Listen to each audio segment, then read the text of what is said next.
And we find ourselves 7.3 kilometers from the Union buildings at the Tutvuwc University of Technology's Pretoria campus. For this mouth-watering clash, a scorching day here in the country's capital. I tell you that we started wearing suits at the beginning of today's production. Well, nearly down to our briefs, I tell you. Of course, it's been an ongoing theme, keeping with the varsity football culture, to ensure that you take part in all the various social media platforms and keep in touch as the fans slowly start swelling in for the first of today's double-header finals, if I can call it that. TUT crowd, quite a boisterous one. And while the country continues to be gripped by student protest, if only but for a while we put that aside to pay homage to the uniting force that is the beautiful game. As the two teams walk out, indulge me in saying, out of the dust and the rubble emerge two forces as a battle for varsity women football supremacy takes center stage. One half already lays claim to the Iron Throne, while the other plots a new women's football order. Officials leading us out, Alexa Amokhamang Mutau, looking very jolly, looking very vibrant, silent confidence. Live on your World of Champions is TUT versus UWC, a repeat of last year's women's final, as the two sides pit wit, stamina and skill up against each other in the name of glory, varsity football glory. The players take their positions just ahead of what's now been a tradition of varsity football 2016, the national anthems. So you got a few dignitaries as well in and amongst the stands. The two foes enter the field evenly matched. A closer look at the road to the final shows inches separate them. That story will unfold some more as we go down to the national anthem.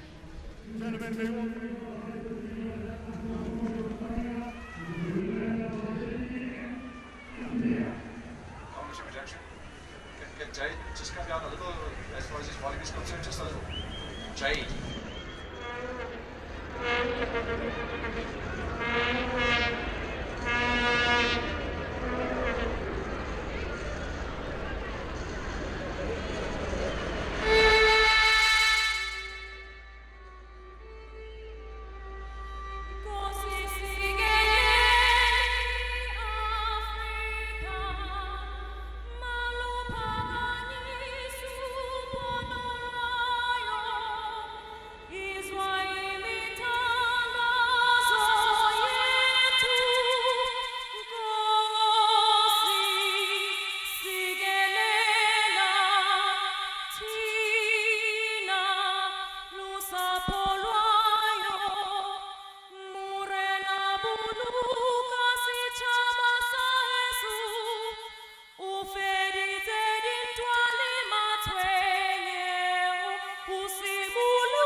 And we are up and ready for the final.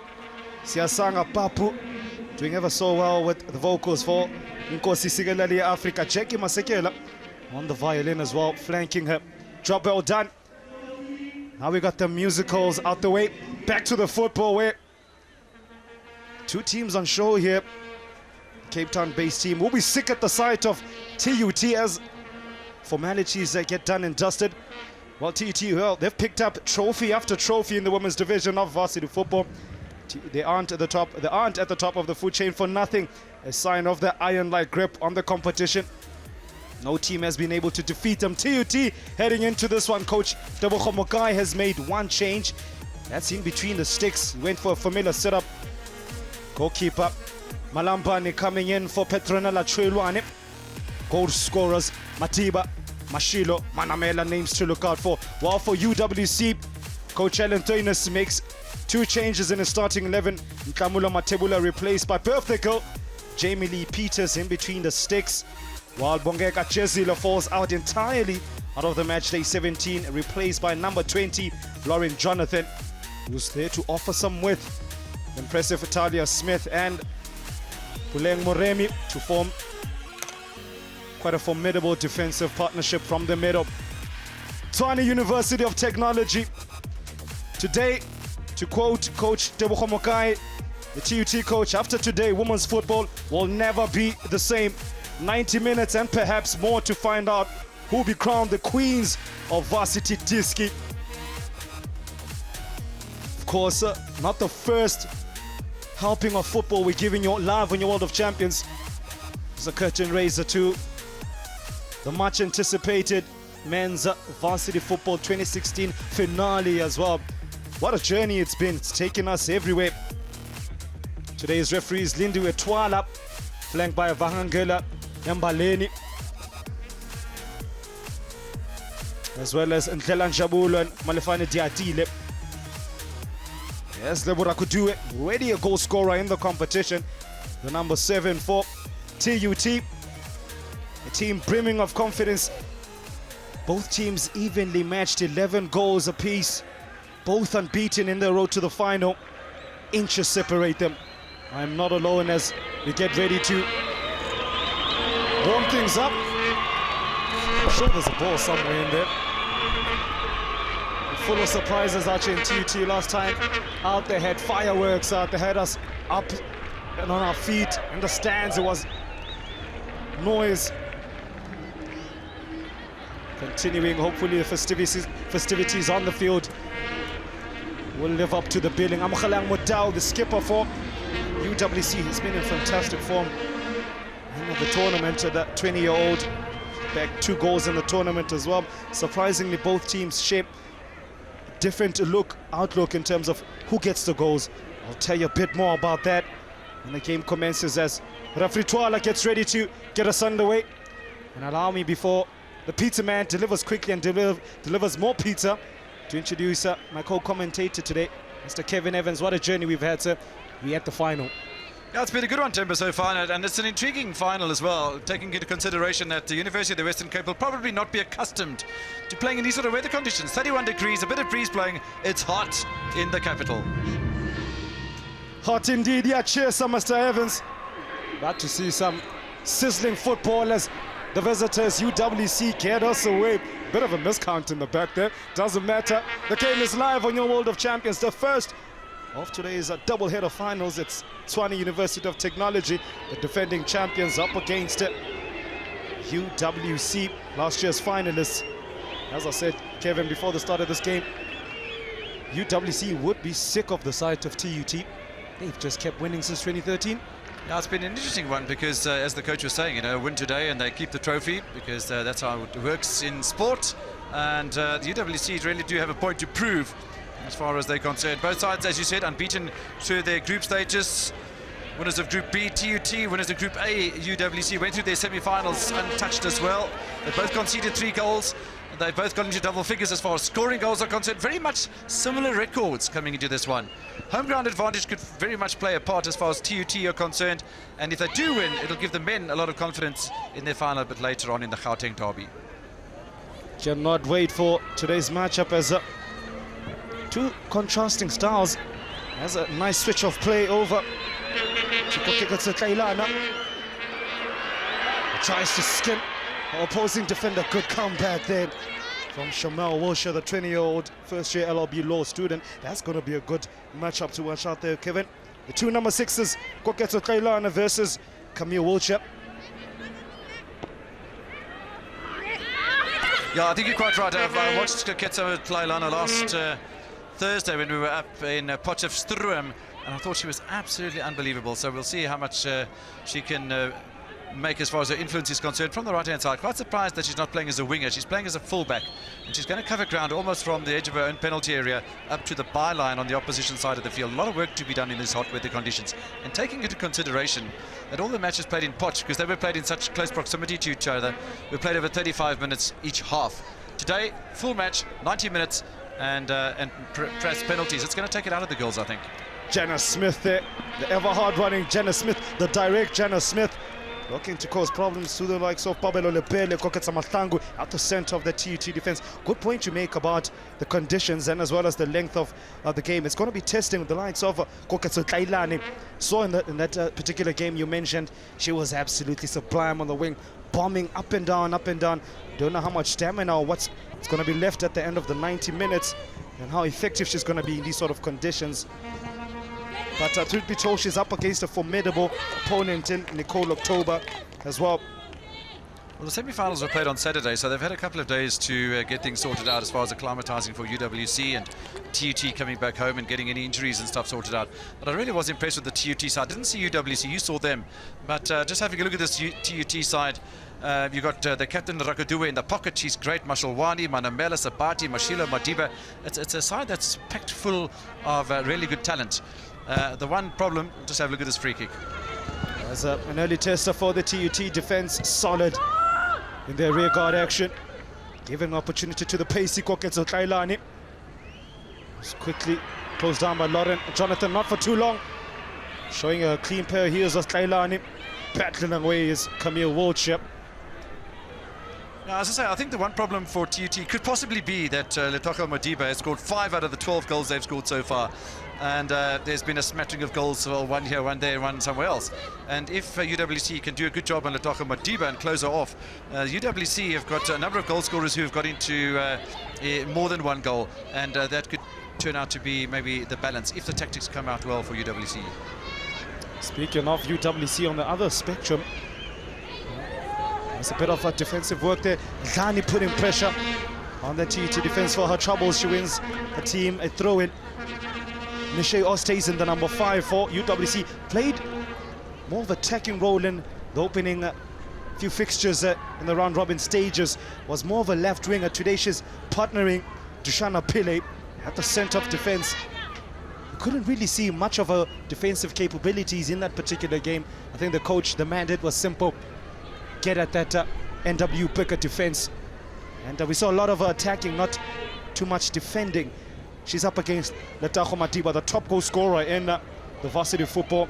That's going to be a tester for her, as well as Bonka Mashilo, who's got 2 goals in the tournament, as well as Jenna Smith again back on the board. As Puleng Muremi is an option there.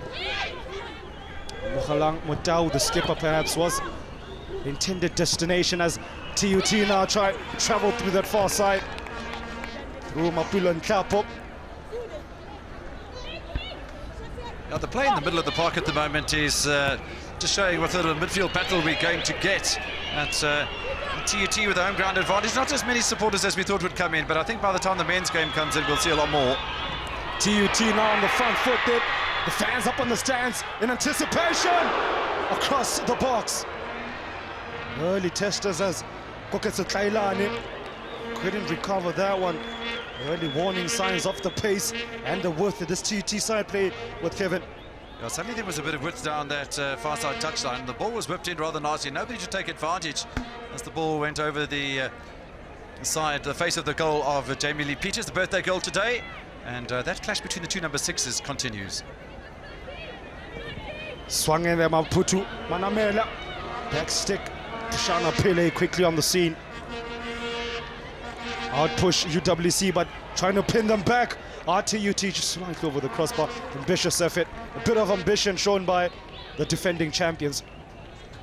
No, we saw that from TUT when they played in the opening match against Tuks and won the Tshwane Derby by 4 goals to 2 in the opening day on Thursday last week. An opportunist goal of that similar sort of nature going over the top of the goalkeeper. But today, not quite on target.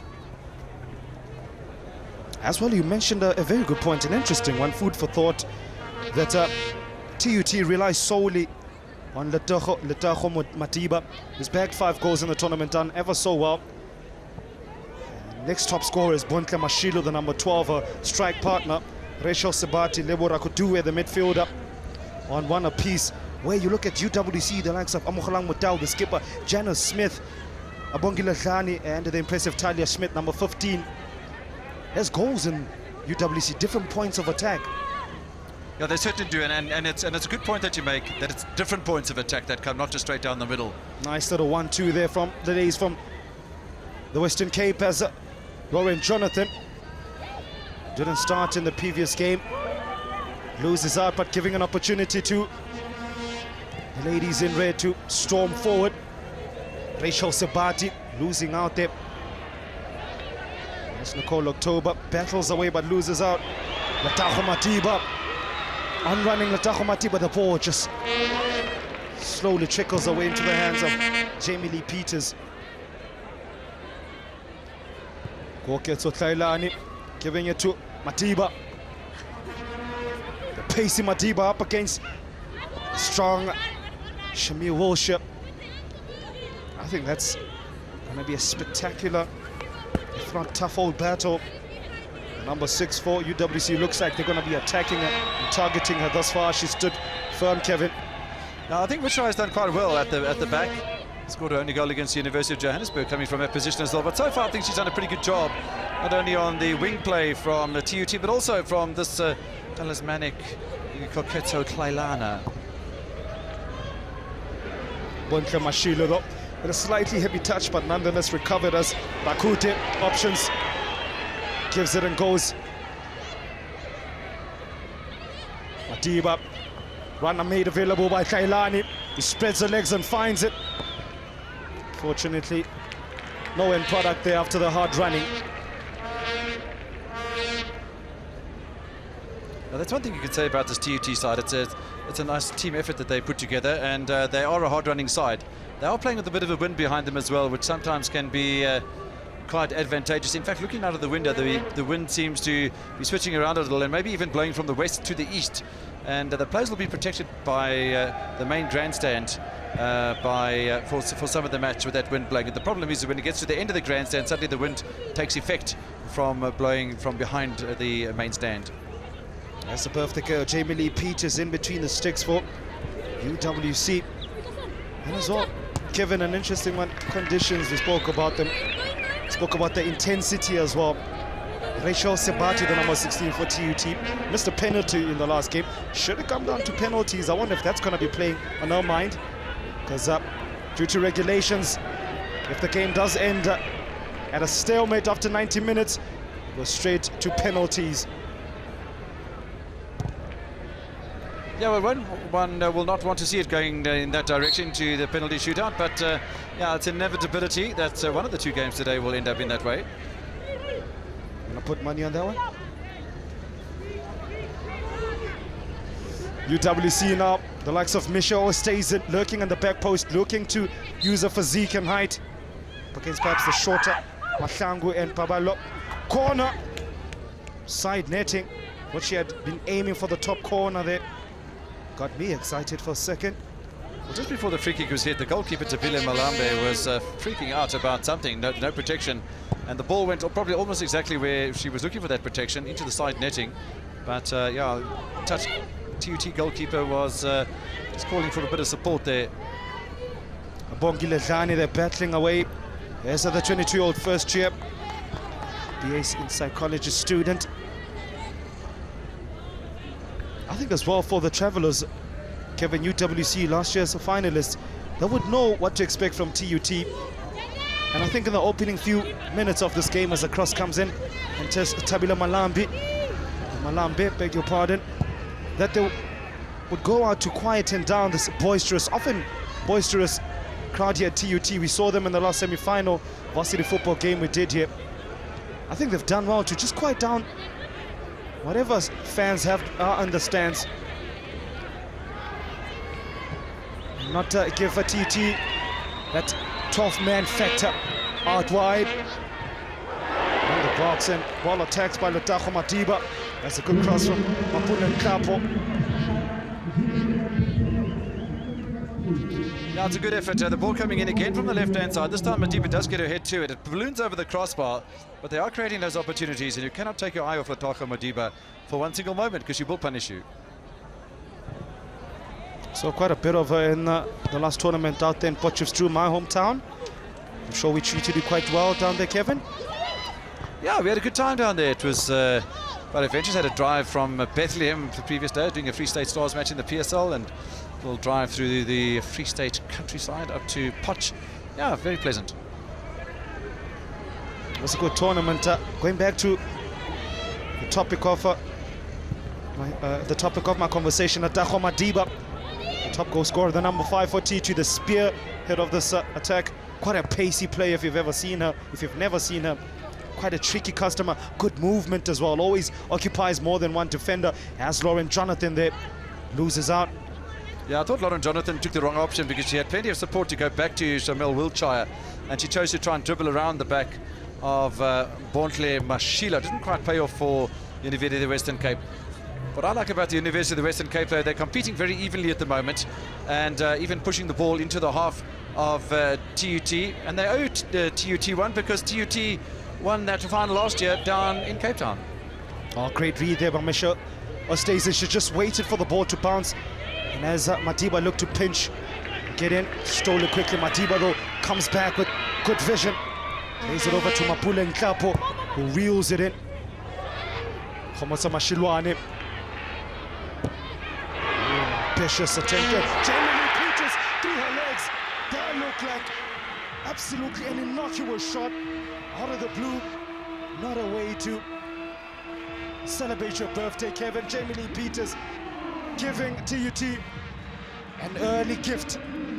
Well, Moganinda, who will be the analyst in the final of the men's competition, will be able to tell you exactly what that. He was a goalkeeper here in 2013 for the men's TUT side, and she won't want to see that too many times. Jamie Lee Peters, and rather an easy score. TUT with the early advantage. That's a goal for Lewarakute, who with that one records her second goal of the tournament.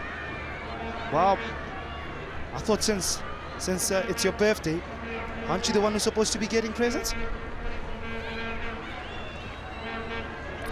Possibly so, and maybe it'll come in the second half of the match. But yeah, a really good opportunity, an opportunist one for Rakudue, but she manages to come up with the goods. Yeah, all the keeper had to do was just get down. The shot was from a long way away, didn't have much power on it.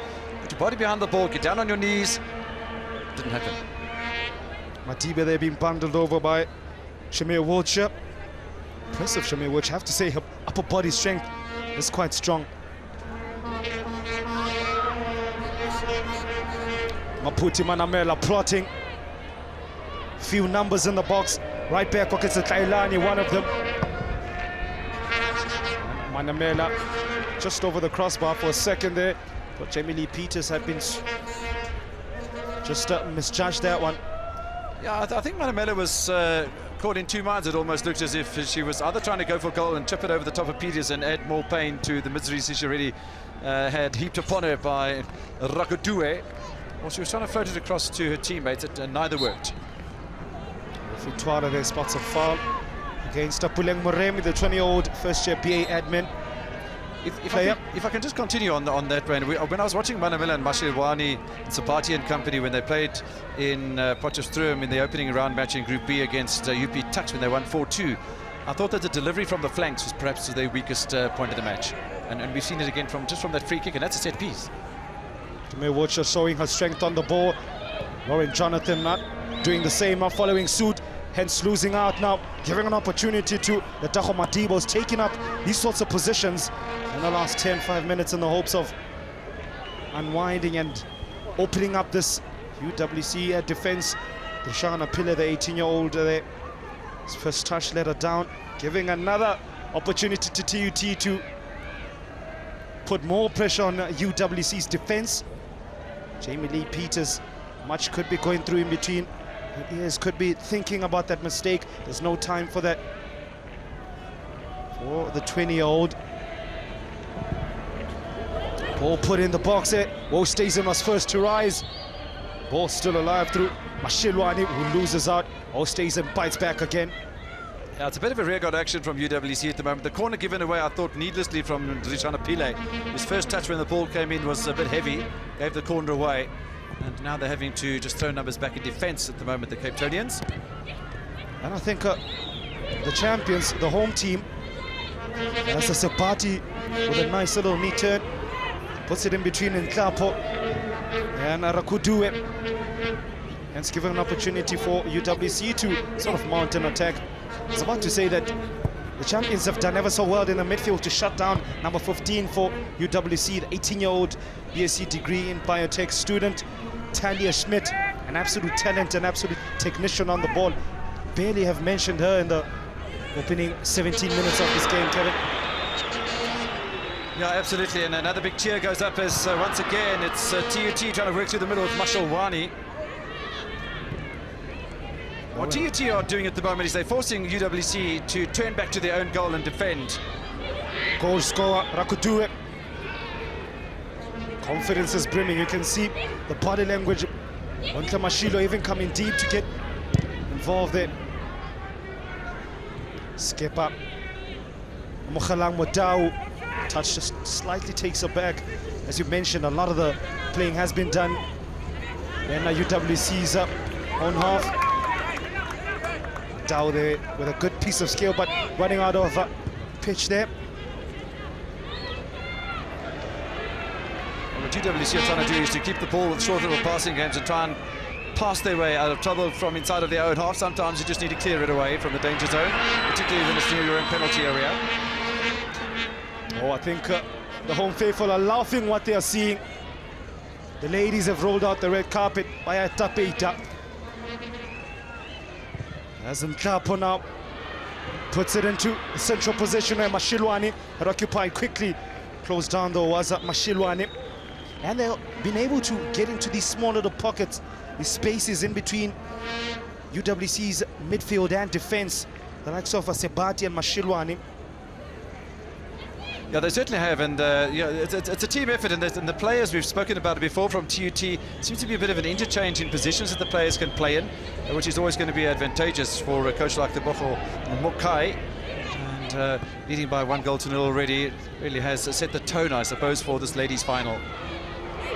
And I was interested to see what sort of approach will Coach Helen Dane is taking to this one, as the pace in Kapo spreads the legs again, ball in the box. Trishan Pile in the right place at the right time. I was interested to see what sort of mindset, what sort of tactical approach would Coach Helen Dane is taking to this one, having known his opponents ever so well.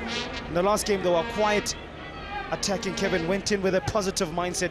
While they're in the final, do they keep it simple the opening few minutes, be in the game, stay in the moment, and then pounce perhaps when legs begin to tie up? Well, that script is out the window.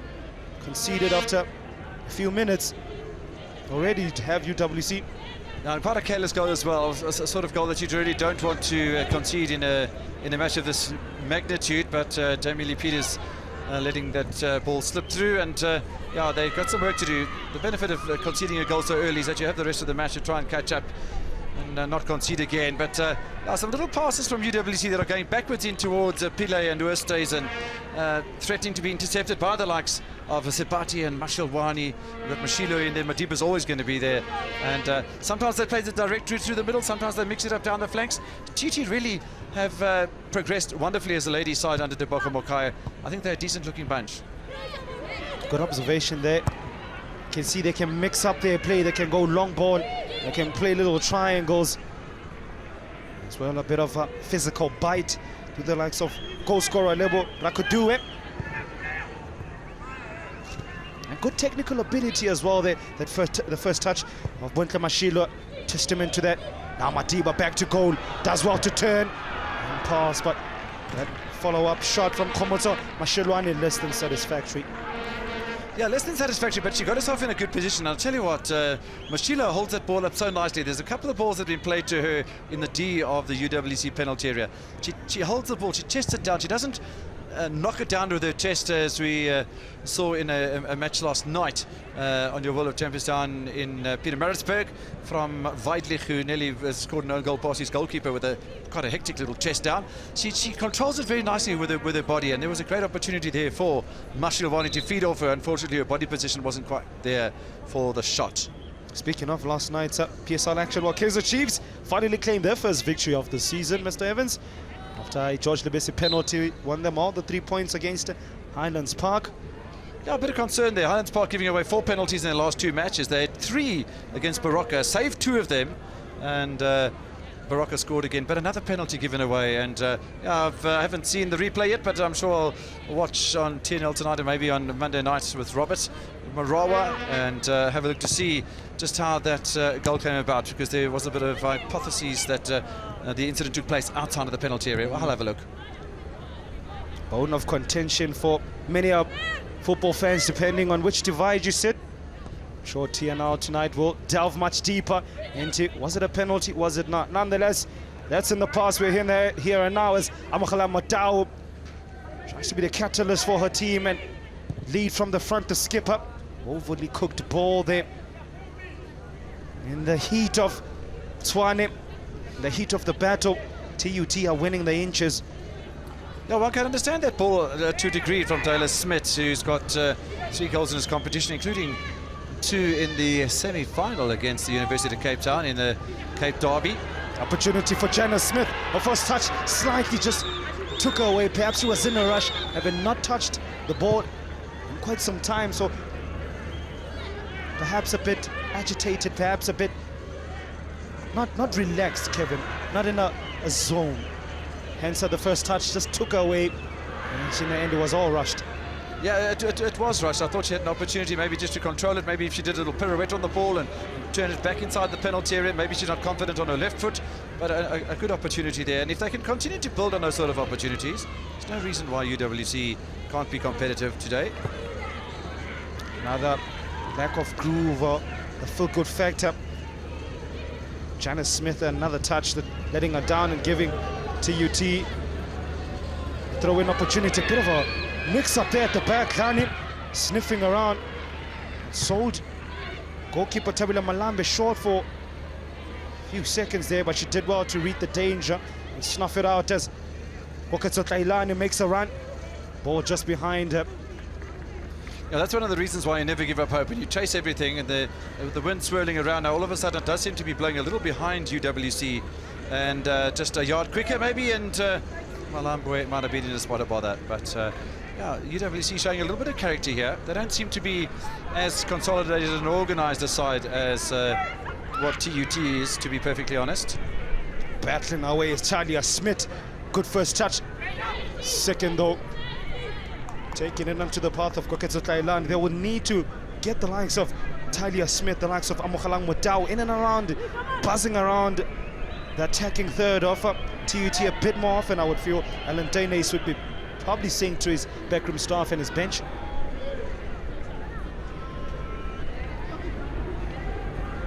Shamil Wilshire with a throw in there. Lani couldn't control it. Continue again. I think there was an appeal there from Abagile Tlani for a handball or something in that penalty area. Nothing at all from referee Lindiwe Twala. Ladies taking centre stage at the TUT Stadium in Pretoria. We are on the campus on the western side of the South Africa's capital city. I think 2016 has been the ladies here. As Madiba breezes past one, breezes past two, lays it over to Sipati. What a tackle! Jishan Pillar with a block. Amazing. No, you're right, because she got herself in such a great position. Mashilo along with Rachel Sipati. Sipati having the final chance there. She's already got 1 goal against Tuks and in the opening match, and she really put on a good spot there to get into a position. It was a wonderful intervention as well from Drishna Pillay. Not the first of the competition. I've seen him in a previous game pull off a similar goal line clearance. Really does read the game well and leads from the back, does the 18-year-old back post. Pele again being strong, injuring herself in the process. Reminds me a bit of Janine van Niekerk. Madiba battling away up against Pile. You mentioned Ian van Wyk, the captain of the Banyana side, who are actually waiting for the announcement of their new coach. Vera Pauw gone, But not forgotten. true. She did so much great work for the female women's structures. I think It's going to be interesting to see what the South African Football Association do with the Banyana. Bongi Ledlani there with a hefty looking fall there, collided into Koketso Mahlangu. Yeah, very much an obstructive challenge more than outwardly a foul, and a big challenge over the top between the two number 4s.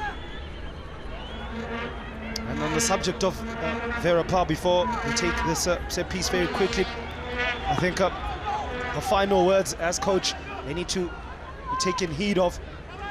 We need a competitive league, a competitive women's league, if we are to compete at the highest level. That was after Banyana, of course, got dumped out of the Olympics as Talia Smith takes aim straight into the grateful hands of Tabila Malambe. That was a decent shot, though, because he hit it along the ground, and sensing perhaps they can do to Malambi exactly what the Rabadule was able to do to Jamie Lee Peters down the other side. It was hit with some power, and Malambi did very well, I thought. Mapule Nklapo now up against Michelle Oosthuizen. Nklapo Oosthuizen. Nklapo still on the ball, rides the tackle, the first one. UWC now, Mokhala Mutau looking for the run for Dlani, who does avail herself, gives it back to Mutau. Options in the center. Lauren Jonathan easily read that one by him. Koketso Mahlangu, who was booked a few seconds ago. Well, they've got a bit of a defensive mindset here, UWCs. That's a rather wayward ball from Klailane. That's going back to that previous challenge. Koketso Mahlangu picking up a yellow card for that obstructive challenge. First yellow card coming from Lindiwe Twala in this encounter. I don't think it'll be the last, though. Bit of desperation there from the skipper, Mokhala Mutau, here on the north side. She just trapped that and didn't even look where Dlani, which position to take it up. She just, that was a hit and hope. Perhaps an indication of how well TET has gotten in the heads of a UWC and not allowing them to showcase the best talent, put their best foot forward and impose themselves on this tournament. They are a good team going into this game, unbeaten, scoring a bucket loads of goals, 11 to be exact. Not seeing that team thus far, Kevin. What's been very interesting for me too is to see how the fullbacks have pushed forward down the flanks for both the TUT fullbacks, Klailane on the right-hand side and Mapule and Klapo on the left-hand side. It just adds so much firepower up front for the home side. Great recovery tackle there on the far side. Dlani for once had beaten opposing number Lapele, but that's where it ended. A busy stop nonsense again. There was a Babalo Lapele, hard tackle.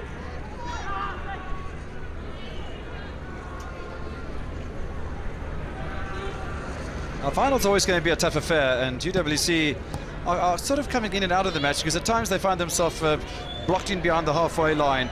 And slowly but surely it does look as if they are trying to get numbers forward. Unfortunately, there's nobody there really there to pick up the final ball. And now TUT trying to impose themselves and get a second. Lebo Rakute, it's been impressive. Should be my player of the first half, along with Letago Madiba. Father Talia Smith. Referee Twala quickly on the scene. Nice to see both players make not too much of it and continue. Yeah, diving in from just the right shoulder of her opponent on that occasion, Sabati, and yeah, she was never going to get the ball, and I'm quite surprised that the referee didn't go to the pocket right there. Talia Smith needs to be careful. I was about to say she booked Koketso Mahlangu for a similar tackle a few minutes ago. Talia Smith perhaps a lucky lady there. Nonetheless, a set-piece opportunity for the ladies in red to whoop a ball in. Trisha Pile at the right place at the right time. Heavy touch there from the skipper, Mokhala Mutau.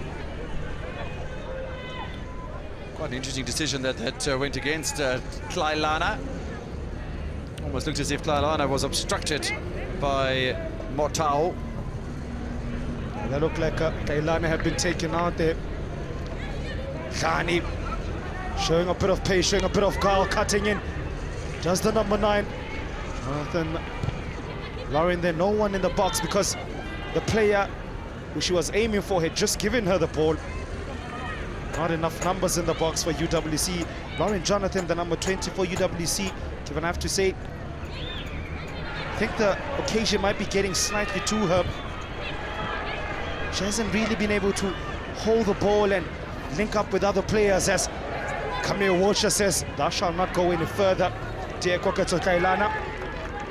Amakhala Mutao looking to push things, quicken things. Abongila Khani, 22-year-old, laying it back to the skipper, fakes. Mutao! That's the first piece of out-and-out quality UWC has produced. It was a good effort again. It comes from the left-hand side of the attack for UWC. And a delightful ball put in towards Motao, who started the move and looks to end it as well. And instead of just trying to dig it into that top left-hand corner, she's got the wind blowing from behind her, and then it swirls around a little. That might have put her off. But really, such a great chance to go level. Oh, what skill to set up that shot as well. Just a nice little drop of the shoulder. And pull the trigger, unfortunately, off the mark there. Just over half an hour having transpired here at TUT's Tshwane campus. The scorching heat here. If you've just joined us, the defending champions looking to make it 3-3. Thus far, they're well on the way being gifted it. Well, the trophy being rather gift wrapped by Jamie Lee Peters, the UWC keeper. Ball going through her legs there.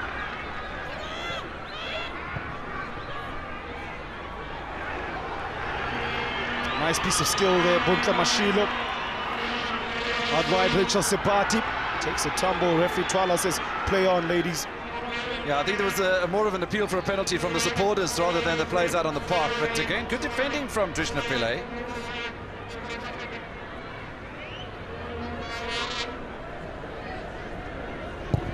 It's an interesting one. You see Drisha Pillay taking a kick there instead of Jamie Lee Peters. I think I saw as well in the previous game doing the same. Took a 2 or 3.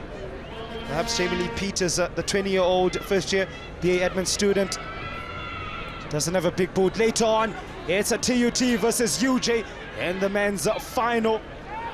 Live on your World of Champions. That's Drisha Pillay in the right place again. Yeah, Drishana Pillay is really putting her hand up here for the UWC side at the moment. Michelle stays in there, eager to nip in, and in so doing, giving an opportunity, even though for a few seconds, to Bunta Mashilo to swivel and have an attempt at Kevin. You know, TUT have had so much possession, they're pushing forward all the time, and you can almost see there's a bit of fatigue starting to creep in. Don't forget, these ladies only played for 35 minutes in each half on the 4 matches that they played last week up in Potchefstroom. And yeah, you're just seeing a couple of the TUT attacking ladies feeling the heat here. I'm surprised that the referees didn't decide on having a water break at halfway of each half. Yeah, you can tell the heat is having an effect. The body language of some of the players. In the midfield, I'm looking at Talia Smith, not moving too freely, as well as Nicole October. She looks to be labouring the sweltering heat of Tshwane. But for the local ladies, I'm sure they're used to these temperatures. They train around in and around these facilities. Khan with a sweet turn, forced though to go back, and I think in the end there, Koketsa Mahlangu won that battle after that nice little piece of skill from Kani. Yeah, I just think that the major difference between these two sides at the moment is the composure that TUT show when they're on the ball. And those little touches are much more precise than we're seeing from UWC at the moment. Out wide to Mapulen Kapo. We haven't mentioned her in a while. Kapo up against Oosthuizen. Great recovery from Oosthuizen. Also quite a pacey player. There's the number 5 for UWC.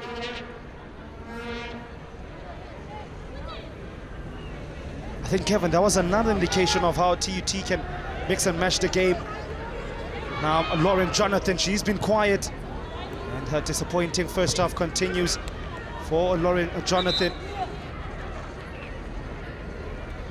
couple of players just picking up knocks at the moment, 2 of them in fact from TUT. So one player down on the far side there, it's the number 10 Maputi Manamela, and she looks to be in some strife here. She'll be copped on the ankle. Just have a look to see how this happened. Yeah, she might have just been stood upon by Oosthuizen, but yeah, the players taking advantage of this situation with an injury to come across and grab a little bit of water on the touchline, particularly those from UWC. But yeah, this is a bit of a problem for Manamela. She's their set piece taker, takes the corners, probably takes the free kicks as well. So if she's injured and goes off, it would be a bit of a blow. Oh, that guy's got the right idea. Umbrella, flags, glasses. Boy, oh boy, I wish I was sitting next to him. Kevin, just off the screen, a few of the players taking a liberty to have a quick drink. In fact, it is a water break now. You did mention earlier, it was a bit surprising that the water break hasn't happened this far, as we also have a water break. Not sure if it's an official one. I think it's taking advantage of that injury to Manamela, and maybe the referee thought, well, while they're having that situation, we will come have a bit of a water break as well. And if you've just stepped in, this is how TUT got on the score sheet there. Letago pulled the trigger, trickled in, didn't matter. Jamie Lee Peters threw her legs, 1-0 TUT. Now, from that sort of position, you're not going to pack yourself to score too many goals, and it was like a hit and hope towards the goalkeeper, and it bounced and ambled along towards the keeper and went in the back of the net. It was most curious. One of the more easiest goals you get in a final, I think. I saw one yesterday in Manchester United taking on Northampton Town. Ball bounced over the keeper came out. Marcus Rashford in the end, it was just him and the net. Easiest finish you'll ever get. United scored a goal. Yeah, actually 3. Madiba now with a step over here, step over there. Pele gets a foot in. Jamie Lee Peters still looking uncomfortable. No, not very convincing, but at least he went down this time and protected the whole goal with the body. So that's a bit better from Jamie Lee Peterson. That's Lauren Jonathan there. Fouls Rakoudue. Quickly keeps the ball rolling forward. Rakoudue again. Going back to Rakoudue, who's passed around of Kogatsatlani, but Shamil Woodship shut that one out really quickly. They rebuild again through this impressive number 7. Lewo Rakoudue, the goal scorer. You see how TUT are so well organised, is they switch play from the left-hand side to the right, and then they just barrel down that left-hand side. Then they'll control it and bring it back into the middle again. It's really a top side. Yeah, Mapula Nhlapo off in the out ball, off in the way to get them moving forward. As you mentioned, they'll be playing one side and then quickly change it. Nhlapo swings in across, and that's all she wrote. Now UWC looking to show their quality. Dlani was the intended target, just behind her. Tabila Malambe stretching her legs, no pressure on her.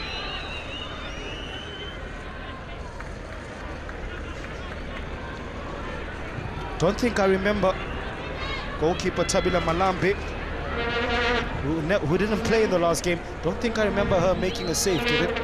Now, there was a free kick that was taken on the far side, off the right-hand side of attack for UWC, that she had to get down sharply from Smith about 10 minutes ago. But that's really the only save she's had to make, to be perfectly honest. It was a good save.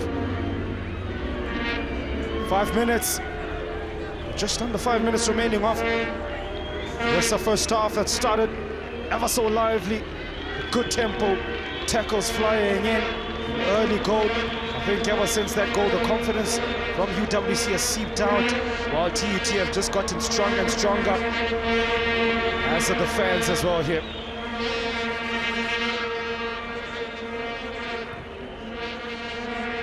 Mapula Nhlapo on the far side, controlling traffic through Letago. Madiba looking to curl it. Dushana Pile, that's been a great battle. Madiba versus Pile. What if Dushana Pile wasn't in this UWC side? What does the score be looking like at the moment? It's a good play again, because that play started on the halfway line, straight down the centre of the spine for TUT, and eventually using the width and getting that cross in the middle. Koketso Tlailani goes centrally, pickpocket quickly, Buenka Mashilo. Talia Smith there, 18-year-old, looking to battle and get control of that midfield where I feel UWC are losing this game. Haven't been able to put together more than 4 passes.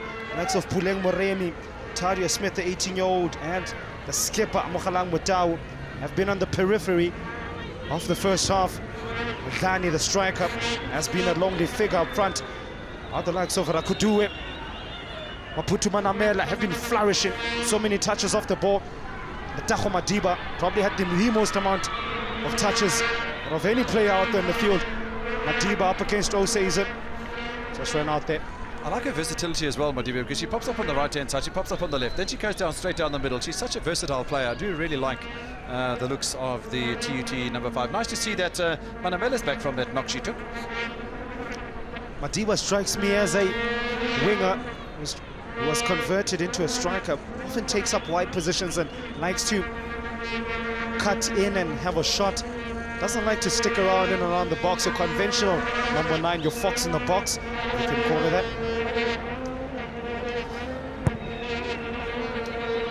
Corner centrally, Trishana Pile again.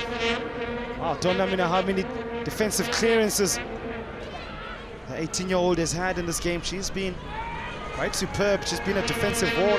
Looks like she's taking strain though, Kevin. A few instances now after the clearance, she's wincing and sort of leaning down. Seems like she's carrying an injury. Speaking of injury, Letago Madiba was the player they're taking out. Now, there's suddenly a couple of players from UWC that are injured, and he has a bit of a knock that was perpetrated on Trishana Pillay, and it would be very unfortunate if she wasn't able to continue. But there in the middle of the park, it is Taila Smith who committed a challenge of her own, and that's what the referee thinks of it. Jamil Wiltshire, not the first time she's been tough in the tackle. At the start of the game, she had a good battle with Koketso Kailani. That sort of dissipated a bit, and she's been up against pretty much the attacking 4 of TUT, the likes of Madiba, Masheirwa and Sibati, changing roles and moving, forming different angles and points of attack. Free kick opportunity for the ladies of Tshwane University of Technology. And she get it over the wall, up and down. More up than down. That was the right idea, though. I thought she was just going to have a little chip and dink it over the top of Jane Lee Peters for the second goal before half-time. Yeah, I thought there was a lot on it, especially with the right boot. I think she just overcooked it, but it was the right idea. Right idea, difficult execution there. I think me and you were privy to spectacular free kicks similar to that position Thiago Tissera in CUT. Wouldn't they wish to swap that, go for today? Just over the wall, down. That's all she wrote. I think UWC will be very relieved in some respects if they go into half-time only trailing by 1-0, because then they can put it out there and reorganize themselves and really put the pressure on TUT. 1 minute of referee's optional time about to be added as Mokhalang Mutau looks to plot a way back into this game. The skipper for UWC decides to go far post where Michelle Ostazen is lurking. Bit of head ping pong in the box there. Eventually goes back to Mutau. And UWC lose out. Koketso Kailani goes centrally. Lovely first touch. Bunka Mashila, she has a very good touch. Kevin cushions the ball well. Lady with another beautiful touch. Piece of skill. Madiba.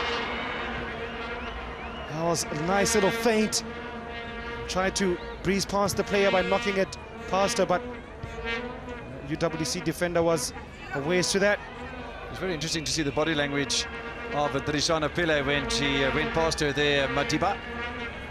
She just gave it up and she thought, oh my God, okay, I'm out of position. I'll let her get past me. That's it, we're dead. And Peters made it quite an easy save. I think Pillay is definitely struggling with some sort of injury. Our body language is not good. Number 4 for UWC seems not to have recovered from an earlier knock. We're not too long away from half-time, so she'll get onto the treatment table and hopefully we'll see her back, because UWC have shown today that they need her there in the centre of defence. She's been outstanding in this tournament for them, as Dani with a nice turn. Lauren Jonathan again not switched on. The young lady might be in need as well of a little break. Just a coach, Alan Tennyson, getting a quiet word on arm around and say, don't worry about it. These things are so crucial during half-time. Some players need a little bit of a couple of harsh words maybe, and some just need to be spoken to. Look, you're doing a great job out there. You just need to maybe position this way, turn your body this way, or whatever. Little adjustments sometimes make a big difference. Not much left off the first half. As well as Michelle Ostes in the number 5. She played in a left wing position. Lauren Jonathan has taken up the position. Coach Helen Toynison could also swap them around. She was quite deadly against NW Burke as a shot comes in, a speculative looking shot from 20-year-old Shamir Wiltshire. Yeah, one can't blame her for having a little dig. I mean, she scored a goal against the University of Johannesburg, and probably from a similar sort of situation, but with the wind that is blowing like that, the ball was always going wide. Referee Lindu Etwala calls the ladies in for the first half. TUT on the balance of play have been imperious, showing why they are champions. UWC toiling in the hot sizzling sun of Tshwane. At the break, it's 1-0 to TUT.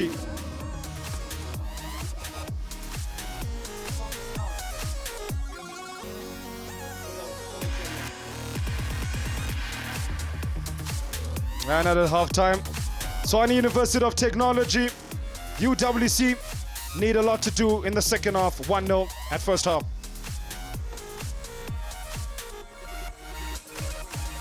Well, a very tight opening 45 minutes here at the TUT Stadium between the home side, the two-time defending champions, the Tshwane University of Technology, and UWC. A half that really was highlighted by a big mistake from UWC goalkeeper Jamie Lee Peters, one that she'll want to make sure she forgets very quickly, because what it's done, it's given the home side, the Tshwane University of Technology, a 1-0 lead that they'll take into the second half, and they're only 45 minutes from grabbing a third title on the chart, which will make them three-time champions of varsity football. Still 45 more minutes to go though. More of that and more as we come back from this short break.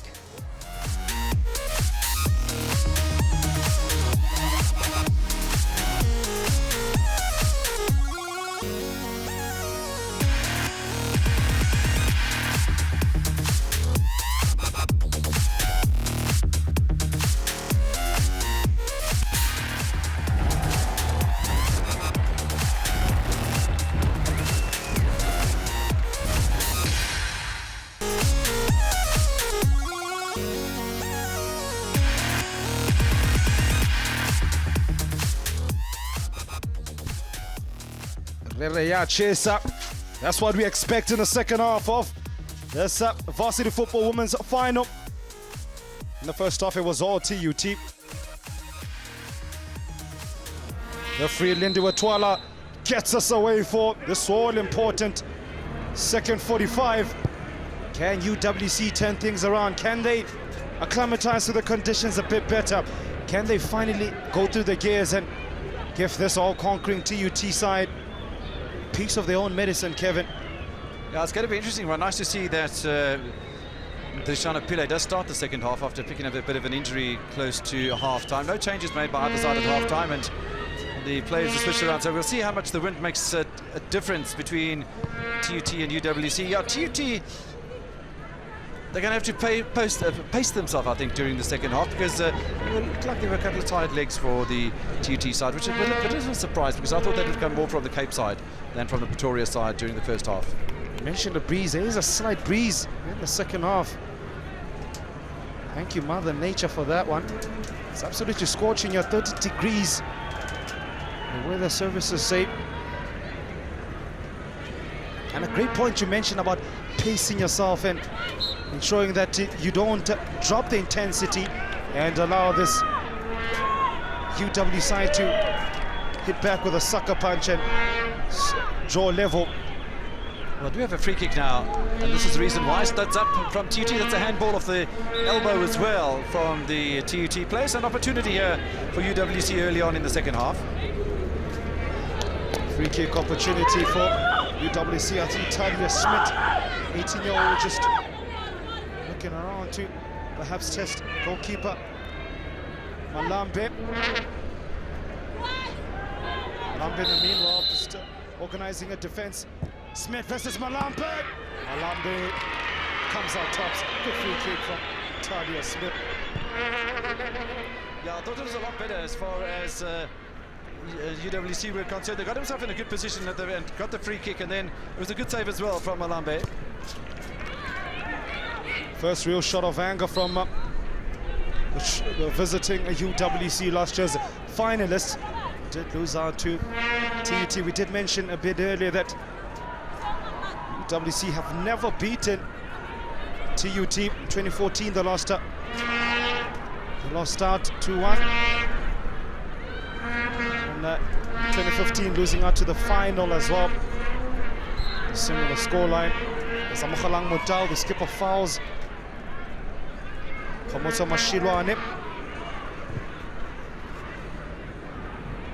Go out wide, they're looking for the pace of Kwekazo Kailane do. TUT. That's been an often used weapon on that far side.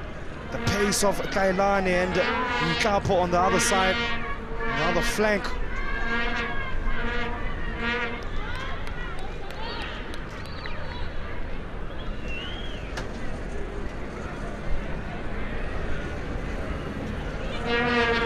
I do like the way the pressure's come from UWC at the start of the second half. Only a couple of minutes in. It's TUT, though, who are applying the pressure right now. Very, very warm conditions indeed at the Tshwane University of Technology. Looking to win this title for the third time and set the tone for what could be a very, very good afternoon for the TUT campus if they win the men's competition as well for the first time. And, an opportunity for TUT if they are looking to change things up. In the form of Mpho Managwa, as well as Mabatu Dire, Salome Dikhalo, Salome Kekana, Catherine Mokhobola.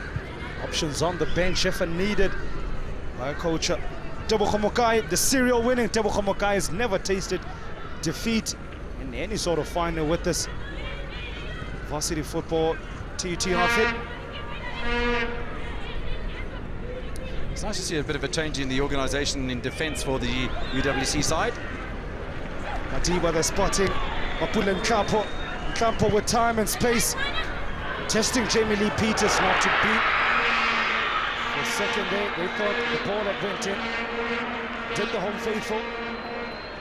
And the home faithful going up, they think it's 2-0. The ball drops into the top of the net, and from their angle, yeah, it must have looked like a goal. Good ball in as well, but clearly you can see there dropping off the back of the net from the flank, and that's really disappointing because they set themselves up so nicely. Time and space on the left-hand side, and the cross is that bad. No pressure on her.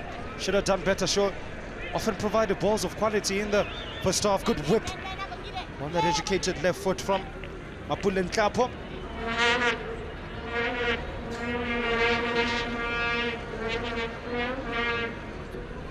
Now, early days in the second half, but UWC showing that they want to be competitive. They only trail by 1-0. This is what we spoke about before half-time, Timber, that if UWC go into the break only trailing by 1-0, they could find themselves in trouble, or TUT could find themselves in a bit of strife, and all it needs is one of those shots to go in the back of the net. Skipper Modal with a loose pass, giving the pacey Madiba to pounce. Jesha Pele again says that shall not pass. Kevin Evans signalling a handball there.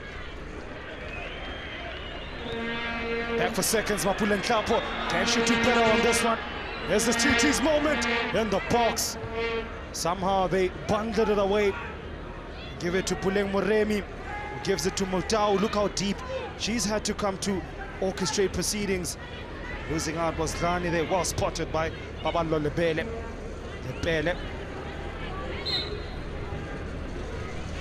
Now, just looking out the commentary box window, I can see the coaching staff of UWC doing their nut when that ball was in that area. Get it away, away, away, away. They just want to get that long ball up the field of play just to relieve some of the pressure that's coming from TUT at the moment, because there's some quality play coming in from TUT. As Michelle stays in there, I think the two ladies at the centre of UWC's defence, probably key word between them is no nonsense.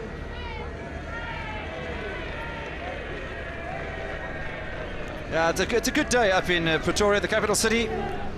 Could be some trophy presentations here. It's going to be live streaming on Facebook on your World of Champions. In the grand finale today, TUT against UJ, a battle of the north and the south of Gauteng in the men's game. this is a typical North versus South battle as far as the country's topography is concerned. The World of Champions again pushing new frontiers, new boundaries. Live streaming varsity football final. Not too many of those have I seen in my time. Yeah, it's fantastic that technology evolving all the time, and it's great that SuperSport is embracing that. So live streaming on the Facebook page of SuperSport today, and look out for that grand finale of the men's competition. History in the making on the World of Champions a little later. Speaking of technological evolution, did you ever get on Instagram? Half and half. Don't take time, don't worry about it, Mr. Evans. Now Madiba battling away with Mashilo. That's Kani with a good chest outside of her. Here's Jana Smith. Not to be though, was not found. That was an instance there, Kevin, in that move. For the first time I saw TT's defense absolutely at 6s and 7s exposed. Had Dani was able to turn and spot Smith on one side and Muremi on the other. But for me, I think Lani should have just goes to that ball, done a little bit of a pirouette, gone around the back of her defender and set up an opportunity, you know. So yeah, I still think that the better opportunities have been created by the side that lead by a goal to nil. Goal scorer, Tutvuwc. Stolen there by Talia Smith. Gives it to the hard battling 26-year-old Jana Smith. Muremi there, her touch. Let her down. I think she was in two minds whether to cut the play out or put through a ball there. There's a player that's been injured there in the middle of the pitch. Could be Rakadue who's down, the goal scorer. Hard to tell because several of the TUT ladies have those blue headscarves on top.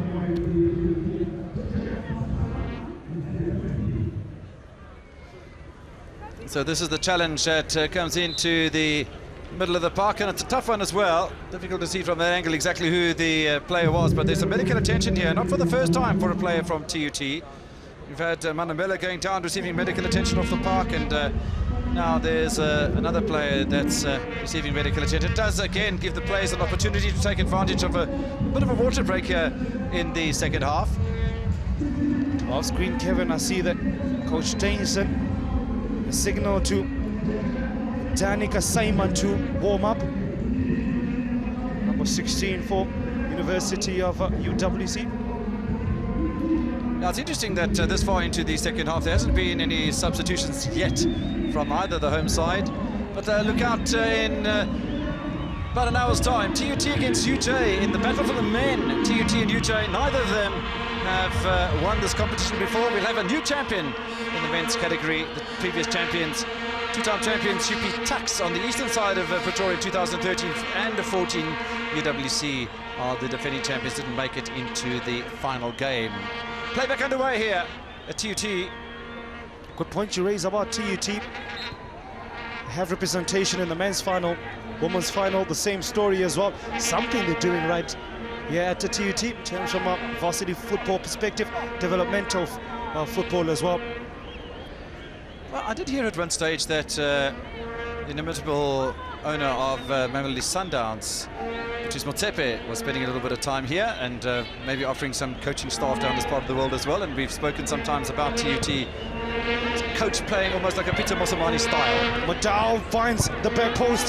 That was a run being made there. Lauren Jonathan stuck out a foot, but didn't really cut back the ball to give on Russian players an opportunity to give some work to Tabula Malambe in between the sticks for TUT.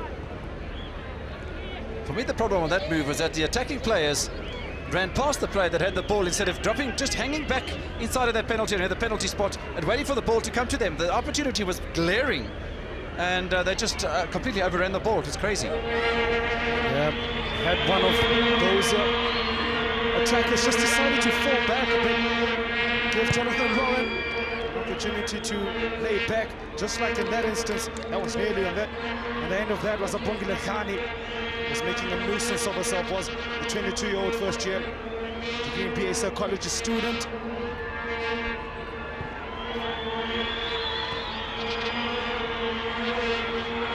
That is the first corner for UWC.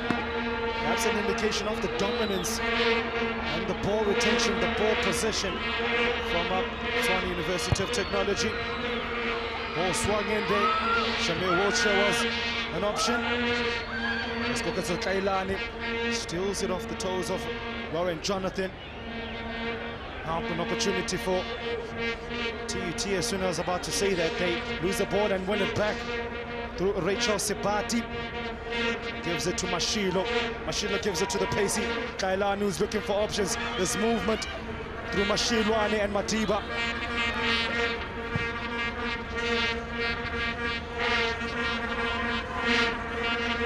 Now Jonathan Lauren, can she improve on her first half performance and link up with the likes of Thani? Lauren, Jonathan comes back, gives it to Janice Smith. I do like the enterprise from the University of the Western Cape, but they're starting to play much more of a central game now, and that's going to play into the hands of TUT, in my opinion. Trisha Pillay again, a woman on a mission, looking to stop TUT. All of the attacks through the center. Trishna Pillay doing all the defensive work as the 18-year-old. We did mention at the end of the first half, struggled or seemed to be struggling with a knock of some sort. Seems to have recovered, judging by the quickness of how quickly she covered ground there. Shot from the goal scorer, Rakuduani, quickly closed down. They reload, do TUT. Madiba in the box, just over her. What a good run from Madiba. It run from the blind spot into the middle and sandwiched in between two UWC defenders and nearly sneaked in, Kevin. She was covered by both Trishna Pillay and Misha Oosthuizen, but the goalkeeper for me stayed on her line. She should have been coming out and punching or grabbing. Confidence, Kevin, I think is a key word. Been conceded that silly goal in the first half from an innocuous shot from Leura Kudue from quite far out. I think Jamie Lee Peters might not be the most confident of players right now. But you know, if one has to look at the whole game so far, the dominance that TUT have had in certain areas and the first touches that we've spoken about and the like, it's taken a goal of that silly magnitude for TUT to be in front. So UWC are proving to be competitive, and they've had a couple of opportunities themselves. In fact, I think the better saves have been made by Bukle Malambe, or Tabile Malambe, sorry. I think they pressuring up a bit more, higher in the second half. I think they were a bit deeper in the first half. They were giving TUT perhaps too much respect, and as a result the ball just kept coming and coming. Nitian from Sebati gives it over to Mashilwane, out wide. There's the pace of Kailani, they connect with her. Kailani puts it in the box for Madiba. Peters comes out. And UWC bundled it away. The pace again from Kailani, giving her a thorn in the side of this UWC side. Well, she did so well getting down that right-hand side as she has done throughout the course of the match, and quality ball into the area. And somehow UWC scrambled it away.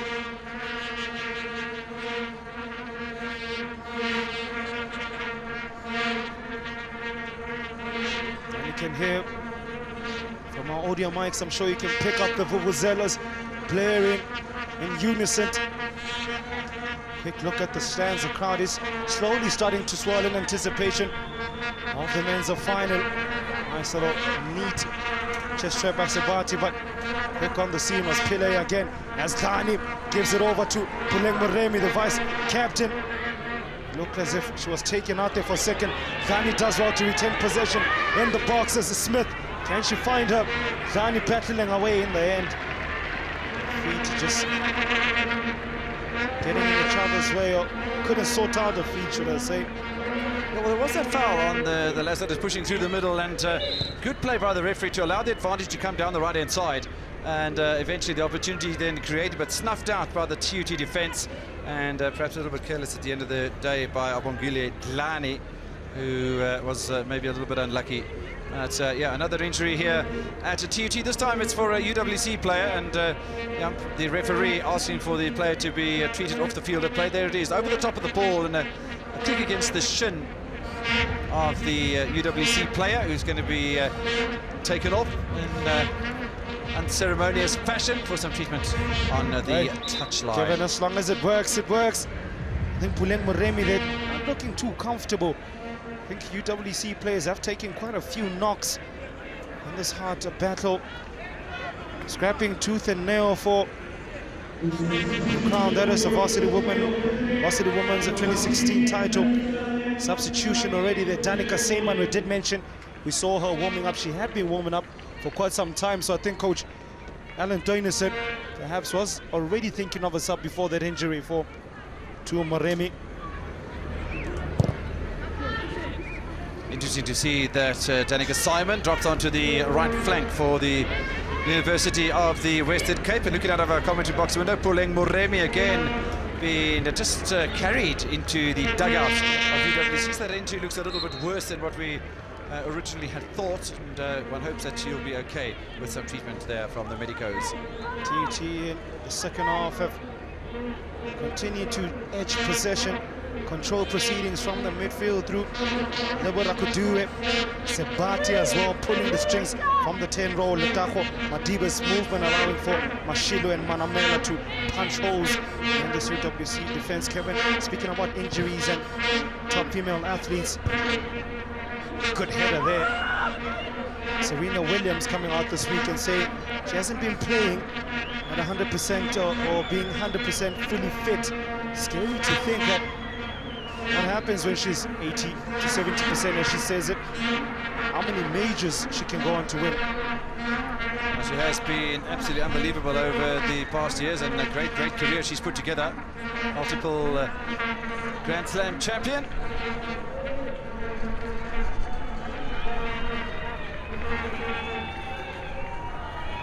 And still UWC only trail by 1 goal to nil. With all the possession and all the deft little touches we've seen from TUT, the organisation of the side, they've still only scored in that crazy goal from Rakadue. So, you know, UWC have maybe positioned themselves to ship more goals, but they haven't. And all the while, that door stays open for UWC to draw level. Coach Tutvuwc looking to also respond in kind and perhaps change things up. Salome Dekhale is waiting on the sidelines to come on as another UWC player is taking injury. It looks like it might be Camille Wiltshire on the far side there.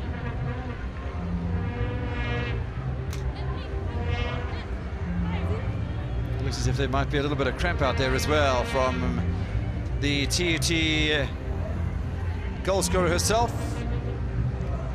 Rakadue, the other player that seems to be down at the moment, is Tlailana. She's done a lot of work on that far side. Maybe she hasn't had enough fluids in her.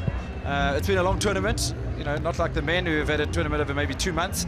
The lasses all packing it into 1 week. And watching all of this. And only been 1 goal in the match, and it was an embarrassing one for the goalkeeper, Jamie Lepides. But all the celebrations will come from Rakadue, who ratchets up her second goal and maybe her most important goal of varsity sports and football in the women's competition this season. And with that goal, Kevin, it was to be the 12th goal that the defending champions have scored. As I mentioned, Salome Dekhale about to replace Khomotso Mashelwane at the number 15 for TUT.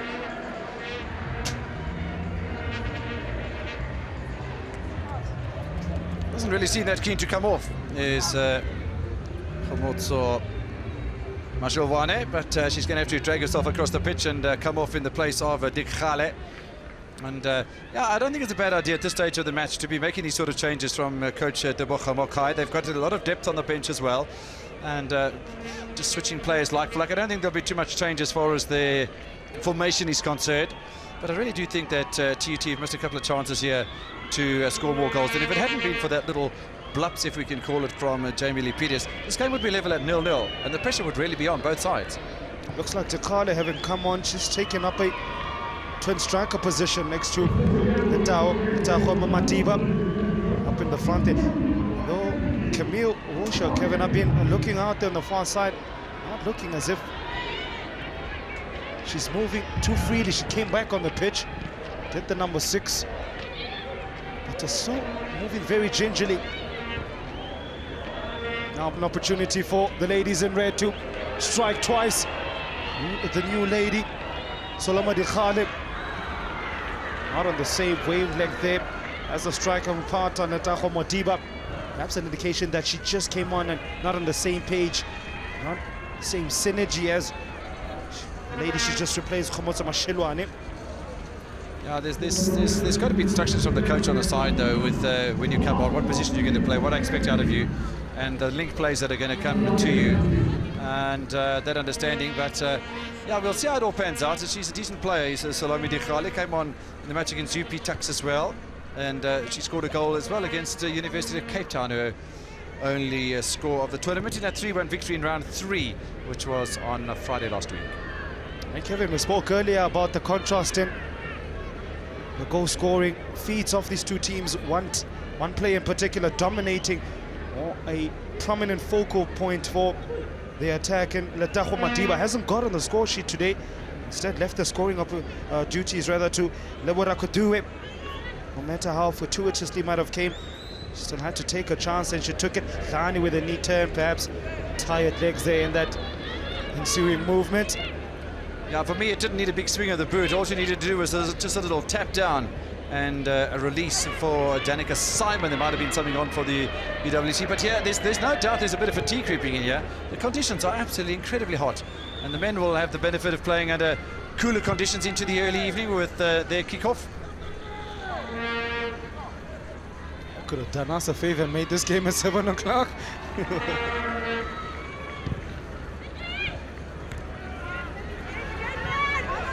Now a bit of confusion for a few seconds. Well, UWC, Talia Smith in the end, putting her laces through it. Khani now, good turn.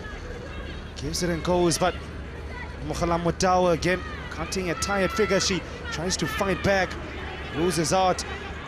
Mapulen Klapo, time, space. Straight into keeper Jamie Lee Peters' hands. Again, another disappointing end product from Nkapa. That's the third time I've counted. She's this side, she's this near side, and has not been able to find anyone in a red shirt. Unlike in the first half, she was whipping those balls in from the left-hand side. Now, we've spoken about it before. We spoke about it last Thursday. We've seen it throughout the course of the match. The playing from the flanks, the crossing into the penalty area from TUT is perhaps the weakest part of their game.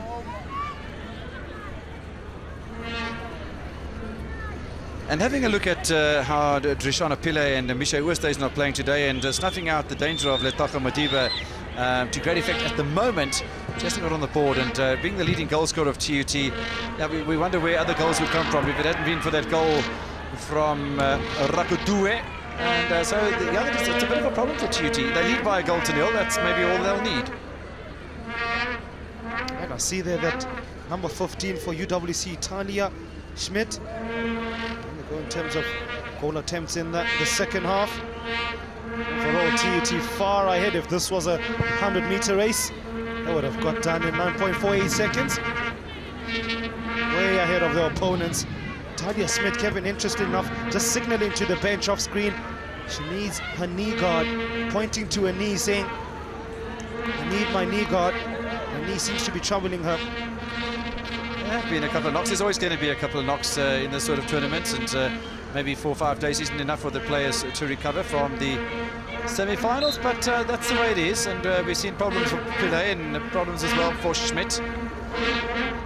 Referee Lindu Atwala says play on as Letago Madiba fouled, not for the first time by Misha Oosthuizen. There's only one player who's been booked in this game, being Kuketso Mahlangu, the number 4 for TUT. Well, this is how the challenge came in, and it's a tough one as well from Misha Oosthuizen. Spot kick opportunity for Maputi Manamela. We haven't said too much about her. Can she come up with a moment of brilliance? Manamela finding on the back stick there. One of her teammates, by the looks of it, Rachel Sebati, just seemed to waltz in. UWC defense fell asleep, and I think she was trying to head it down, but not the requisite connection she needed to make it 2-0. No, she just ghosted into the back post there and then didn't complete the job, and we said that so many times for TUT today. So a nice little ball out towards the back, as you see that big foul coming through from the Tshwane University of Technology.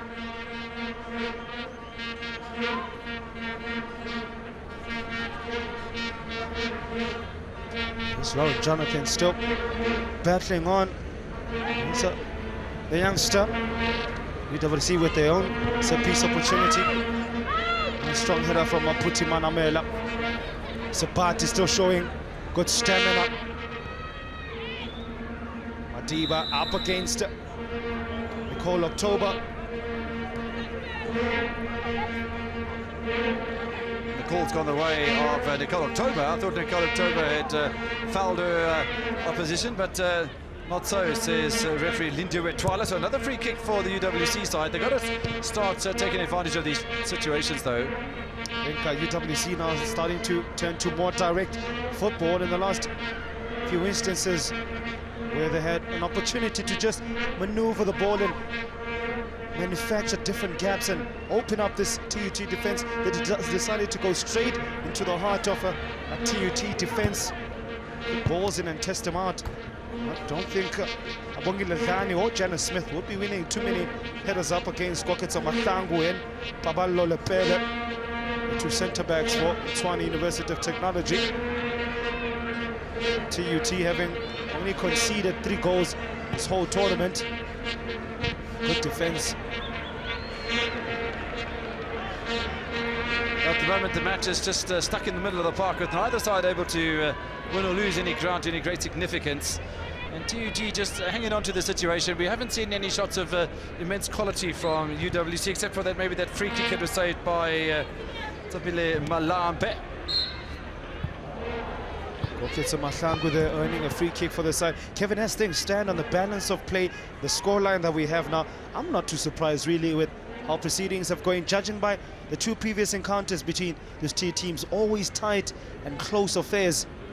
Yeah, not only that though, I think it's been the base of the tournament that we saw in Potchefstroom over the past week as well, and the sort of quality we've seen from TUT, they really do have that sort of quality, whether they train with the guys here or not, because the guys at potentially a championship side today can finish no worse than in runners-up position can TUT, after having lost in the semi-finals right here against Nelson Mandela Metropolitan University Madibas in 2013.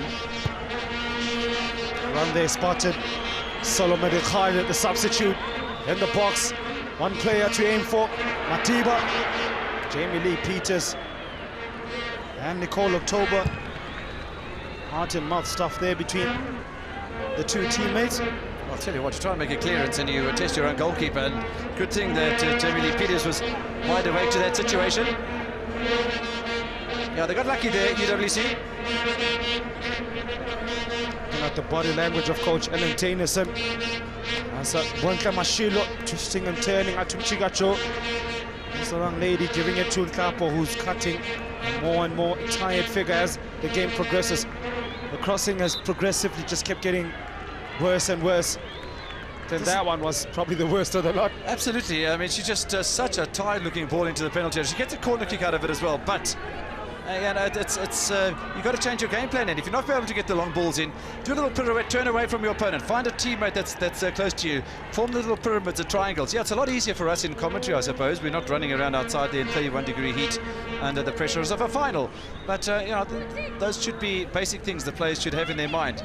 If it doesn't work, change the game plan. Probably pick up through the audio mics. Matiputi with Begelana. Maputi. Manamela putting it at the back stick. Swing off the right foot from Bonka Mashilo. He's already tasted goals in this tournament. Mapule Nkapo changing sides there. She's been operating mostly on the left-hand side. When that instance was on the right. Good pressure certainly being exerted by TUT. I think they want to end this match with a flourish, and if it bears fruits and gets another goal, well, that'll be great for them. If it doesn't, UWC are playing inside their own half anyway, and they're no threat to the goal of TUT. So this is a good tactic by Coach Makai and the players. Interesting one, Kevin. For the start of this free kick, Coach Ellen Tennyson having all of his players in his own half for a team who is behind. Surely you leave 1 or 2 for that obvious counter-attack from the corner.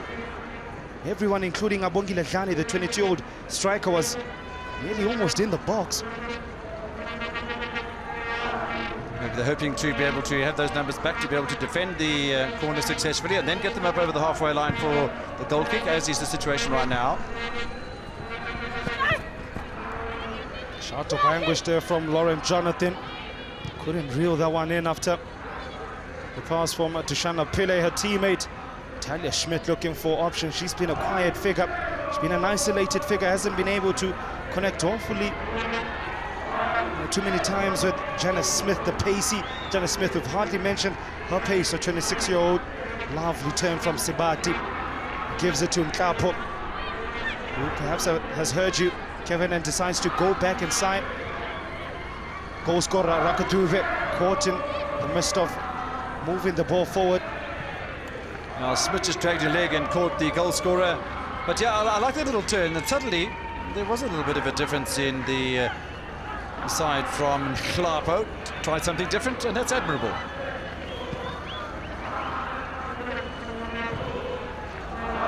Time running away here from the University of the Western Cape, but all it takes is one real good moment. Rachel Sapati now. Sapati up against Oosthuizen slips. Pele quickly closes down. Shot comes out there. It was always fading away. Bonta Mashilo with that side foot attempt. Good work from Sapati though to sit up. Yeah, well, that was a goal in the mix there as far as TUT were concerned. They set it up so beautifully, and in front of goal, just a little stab, not much of a backlift from Mashilo. And she knocks it wide of the target. I thought she might have gone across the face of goal, but that's a really, really good chance. That's got a begging for TUT. Might have just wrapped up the title right there. About 80 minutes approaching off this enthralling first of two finals here at Tshwane University of Technology. It's been Iachesa football, literally 31 degrees here in Tshwane today. Talia Smith has been right in the middle of things. She goes off after that injury and will probably be reintroduced in a moment. The fans loving it here. They'll stick around for the course of the evening, because don't forget the men's final will be coming up here. It also features the home side, TUT, up against the University of Johannesburg in the final for the second time in 3 years. And Kevin as well, judging by the body language of the two opponents, TUT players look much more fitter. And as I said, because them having home ground advantage, I'm more accustomed to the conditions. The likes of Sebati, she's gone through a lot of running and doesn't seem to be tiring. While you look at the likes of Talia Smith, Nicole October, Smith again battling away. They're second to every ball and seem to be just tiring as the game progressively grows. I saw even the substitute Danica Seyman, the number 16, came on a few minutes ago, like 15 minutes ago. She's raw as well, not moving or not showing the vigor of somebody who's just came on. TT continuing to try and work the middle of the park to see if they can score another goal. Johnny there, as Matango misses. Janice Smith, 1-on-1 with the keeper. Smith straight down, Tabila Malambe's throat. Good save. That's a proper save from Malambe. That was the first time I think any UWC attacker has been able to slip this TUT defense and launch a shot in the direction of Tabila Malambe. As we did mention, hasn't had too many saves to make. As Khani with a nice turn. Shango comes back. Kokotse Kailani with a neat piece of defensive skill there. Oh, we're seeing some lovely skill from the ladies here towards the end of this encounter. Bit of over-cockiness there from Tutvuwc. Dangerous areas. I remember UWC conceding a goal from a similar position. Guys not too happy about something, or is it the opposite? Are they happy about spotting somebody or a team in the crowd?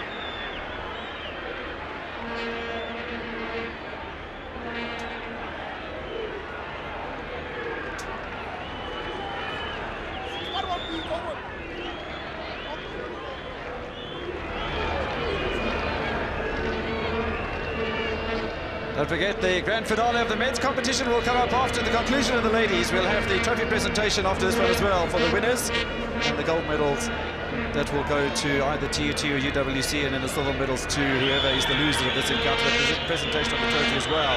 Before Thomas and myself, Kevin Evans, sign off, and then you'll have the men's final that will be brought to you also live on the World of Champions, live streaming on the SuperSport Facebook page, in a matter of history being made and broadcasting in South Africa. Kevin, a quick question. If TUT go on and win it for a third time in a row, do they get to keep the trophy? That's an opportunity there for TUT. A touch taking Klapa away. As Rachel Sebati was fouled in a piece of action, but referee Twala says, let's play on. It looked like she had been taken out there. Lovely little run towards the edge of the penalty area by Rachel Sabati. I really thought she had a good cause for a free kick, and well done to the referee Twala for allowing play to continue and playing the advantage rule. What she didn't do, and once the ball had gone dead, she didn't bring them back to have the free kick taken again. So no advantage earned from that situation whatsoever from the home side. Getting back to your question, I'm not sure what the tournament rules are. Yeah, the coach is speculating that we won it 3 times. This is tradition. We keep the trophy. I haven't spoken to the organisers, and maybe if they are listening, Marissa, give us a WhatsApp or something and let us know if that's reality or not.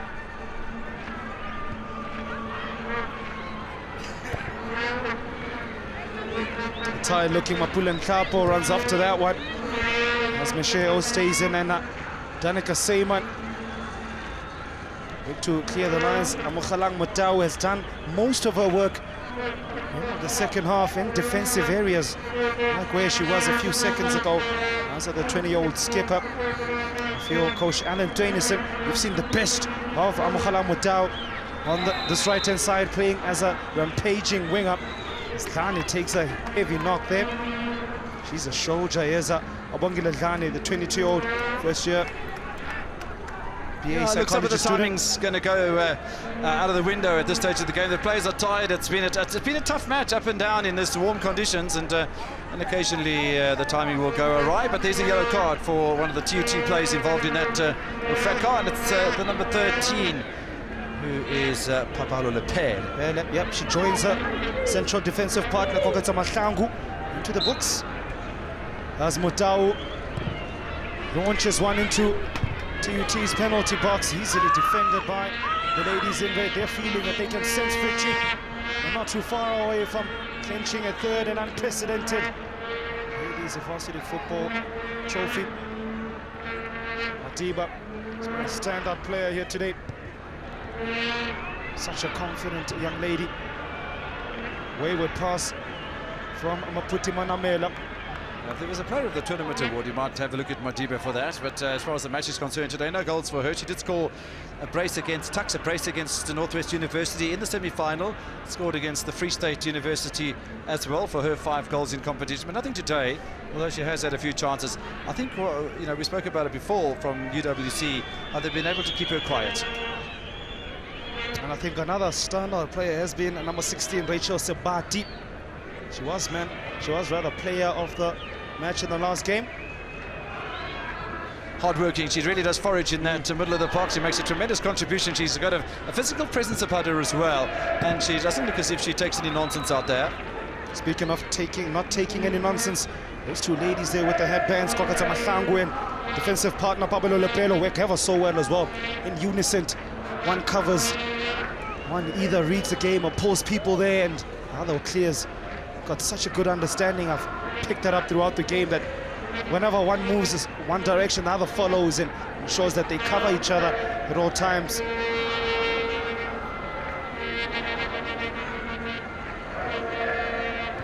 Just under 5 minutes remaining, Mr. Evans, of this varsity football ladies finale.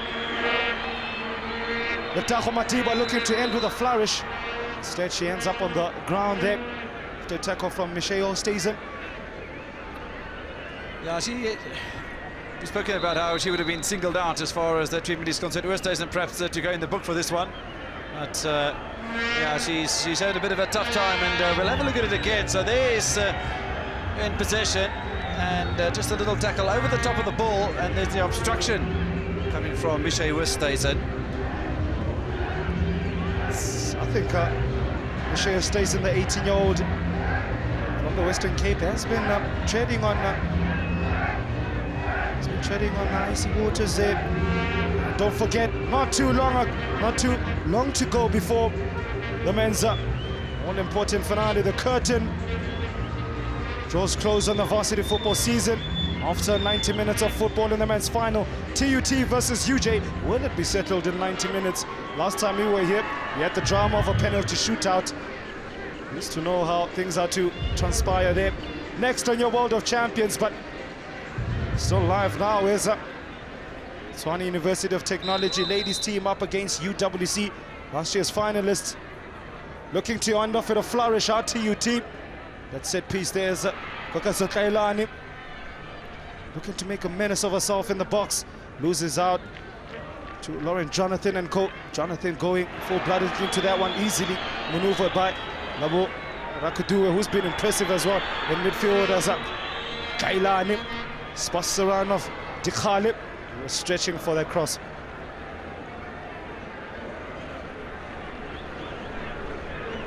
Another good opportunity from the right-hand side this time. We've seen some opportunities from the left, but this one from the right-hand side.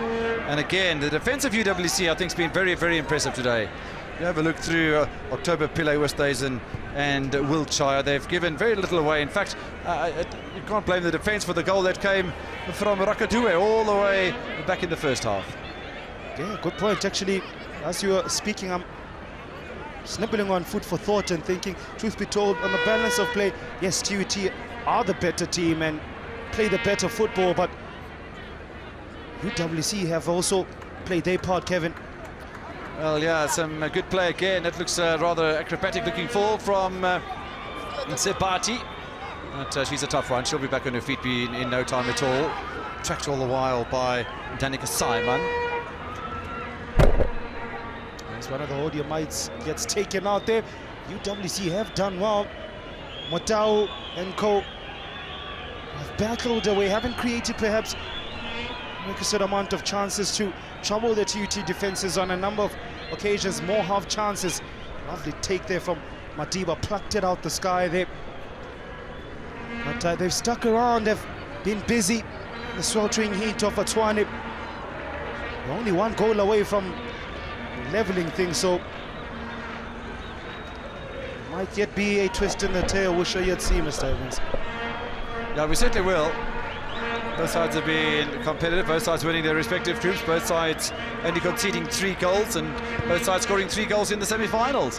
But it has been a situation over the course of the tournament where TUT have been a better side. Madiba there, the left foot finish. That all came from Drisha Pillay's errant clearance. Fell straight to a TUT player. And Ataho Madiba, the top goal scorer in varsity football women's 2016 competition. Couldn't add her 7th. I thought maybe a little bit of composure there could have really done a good job for Madiba, but I think she'll be very pleased with the competition so far. They played 4 matches before this one. This is the 5th, so a goal a match. Not too bad a return. She's the top goal scorer in the competition. Looked a tired finish. 3 minutes added on of referee's optional time. TUT 3 minutes away to clinching an unprecedented, not 1, not 2, but 3 women's varsity football trophies. What a glittering cabinet they have there. I'm sure they're running out of polish.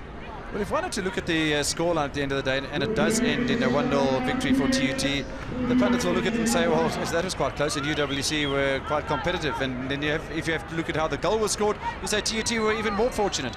But if you have to look at the balance of play over the entire tournament, one surely has to say that TUT deserve to be in the lead at the moment. Yep, say the cream always rises to the top, Mr. Evans. As Bontle Mashilo continue to battle on and laying the platform for the likes of Maputi Manamela to test Drishana Pillay, continuously stretch the defense of UWC, but very good point you raise it. It's been an ever so close encounter, but on the balance of the whole tournament holistically, TU2 perhaps are the better team, are the best team in this year's edition, and well, the last few years as well. Yeah, well, they show continuity, and that's one of the more difficult things in varsity sport of any sort at all, because there are age limits to these things, and also you have the players that then qualify for their specific studies and leave the university, so you've got fresh blood coming through all the time, and to have the continuation of a team like this that's won the tournament now twice and on the brink of winning it for a third time, I think that's commendable. Yeah, you can see the continuation through the centre-back partnership of the likes of Baba Lelebele, Koketso Mahlangu, the midfield driving engine of Rakadue, a good fall for Rachel Sebati, and the trickery and Gal and gassy flavour of Letago Madiba. Yeah, making sure that she gives the home fans a bit of joy. Joy. Does Letago Madiba with a turn. In the end, Nicole October, she says, Nierman, you're not going anywhere. I thought Nicole October did a brilliant job there, because it was all showboating from Madiba, and not quite as accomplished as we might see. A bit of practice needed there, but yeah, it's fantastic, and the fans loved it. If it had happened on the far side, the fans would have gone absolutely nuts. It was a smattering. They got excited about that piece of skill not too long ago, under a minute. And for referee's optional time remaining of this game, remaining. TUT with, I would say, one hand and three fingers on the trophy. As Motao puts a ball in the box, and good handling. Tabula Malambe wouldn't have counted, nonetheless it would have been offside. But I've been impressed by the handling of Tabula Malambe in contrast to her opposite number, Jamie Lee Peters, who's had quite a checkered 90 minutes.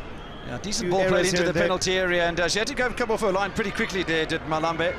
And she's given absolutely nothing away today at all. Absolutely nothing. I said, Kevin, TUT with a hand, and now four fingers on the trophy, edging ever so closer.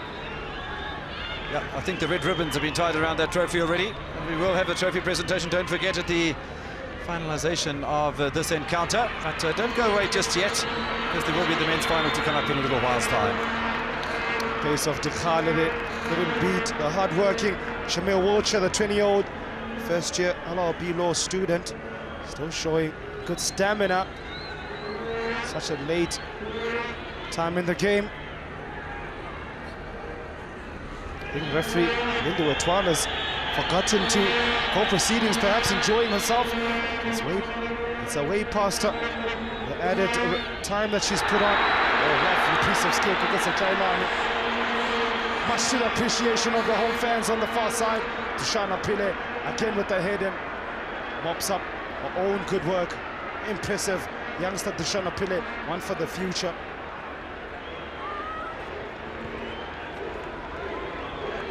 Solid piece of defending that from Hlapo, just as he was coming under some scrutiny from Glani. Is there still time for an equaliser? Will we have drama here? Well, we're now nearing 5 minutes. Nearly 2 more minutes than referee Lindy Watwala initially added. TUT bench already starting celebrations and told to just relax. One of the TUT, I think that was the team manager, already was halfway on the field celebrating, told to get back and put the party works away for now anyway. Amukhala Mutau, do you have a game-changing moment in you? Rishana Pile throwing us off. Danica Seaman was never looking to really put her foot through that. And that is how it ended. Now you can celebrate TUT. You've done it not once, not twice, but 3 times. They say the cream always rises to the top. Overall on the tournament, they've beaten all newcomers, unbeaten in 4 matches heading into the final. Yes, a fortuitous goal finally handed victory to them. Day to forget for UWC. Nonetheless, they played their part. Shouldn't be too disheartened by their efforts. TUT, Joe, I think a better collective, a better team, and slightly better individuals. Yeah, I've got to agree with you. I think overall that TUT the better side. I don't think it's a complete wipeout though for the University of the Western Cape. They were very, very competitive indeed, and lost by that rather silly goal from Peters, who won't want to see that too many times, but she probably will. And I think Coach Tutvuwc, what does the future hold for him? He's done it, seen it, and conquered it all in varsity women, particularly with this TUT's women's team. Does he now look on to push on to bigger and better things, or continuity, as you mentioned, Mr. Evans, during the game? Does he continue to play a big role in molding the legacy of Tshwane University of Technology football? Well, I suppose that's a question that Lwazi and Ngubu will have to ask, because we're not going to have a chance to do that, not on air anyway. And it's up to then the trophy presentation to take place. And that's how it ended on the day here at TUT. Home advantage turning into home comforts for the now eventual champions, Tshwane University of Technology, 1-0 on the day.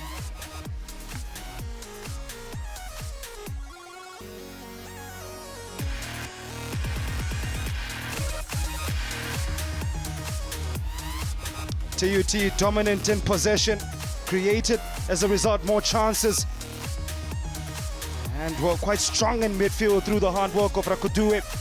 A good fall for Rachel Sebati and Monamela as well, in and amongst the mix. That's how the cookie crumbled. It all started from possession and ended up in goals.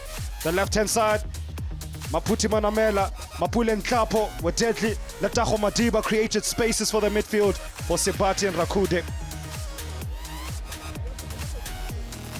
Well, it's been an absolutely fantastic 90 minutes here at the Tshwane University of Technology. Another year, another title for TUT. Three-time champions now of varsity women's football, courtesy of a 1-0 victory over the University of the Western Cape. The very same scoreline that transpired last season when the two sides played. And, well, I guess a lady who's done very well as far as getting her side over the line is Rachel Sebati, who's right next to me. She's a woman of the match. And, Rachel, congratulations. Before I get a word, do make sure you get your check from our marketing manager of FNB. Rachel, thanks again for joining me. A fantastic game of football from you. At the end of the day, you've managed to get the victory. Thank you very much. I'm very delighted that I got this prize right now. And first of all, I would love to thank God for everything, the talent, and I would like to thank my family for being there for me, the coaches, growing up in a tough situation, but I've been able to reach to this moment. And what does it mean for TUT to be three-time champions? And it also means that you get to keep the trophy as well. Yeah, well, it's my first year now, so for me it's exciting to come and join the champions. They say if you can't beat them, so join them. So that's why I'm here, and I'm sure they're all thrilled now that they're going to keep the trophy. Congratulations, and you've put in a fine performance over the past couple of weeks, and I'm sure that you'll be enjoying not only your award but also being champion of varsity football. Yes, sir. Thank you very much.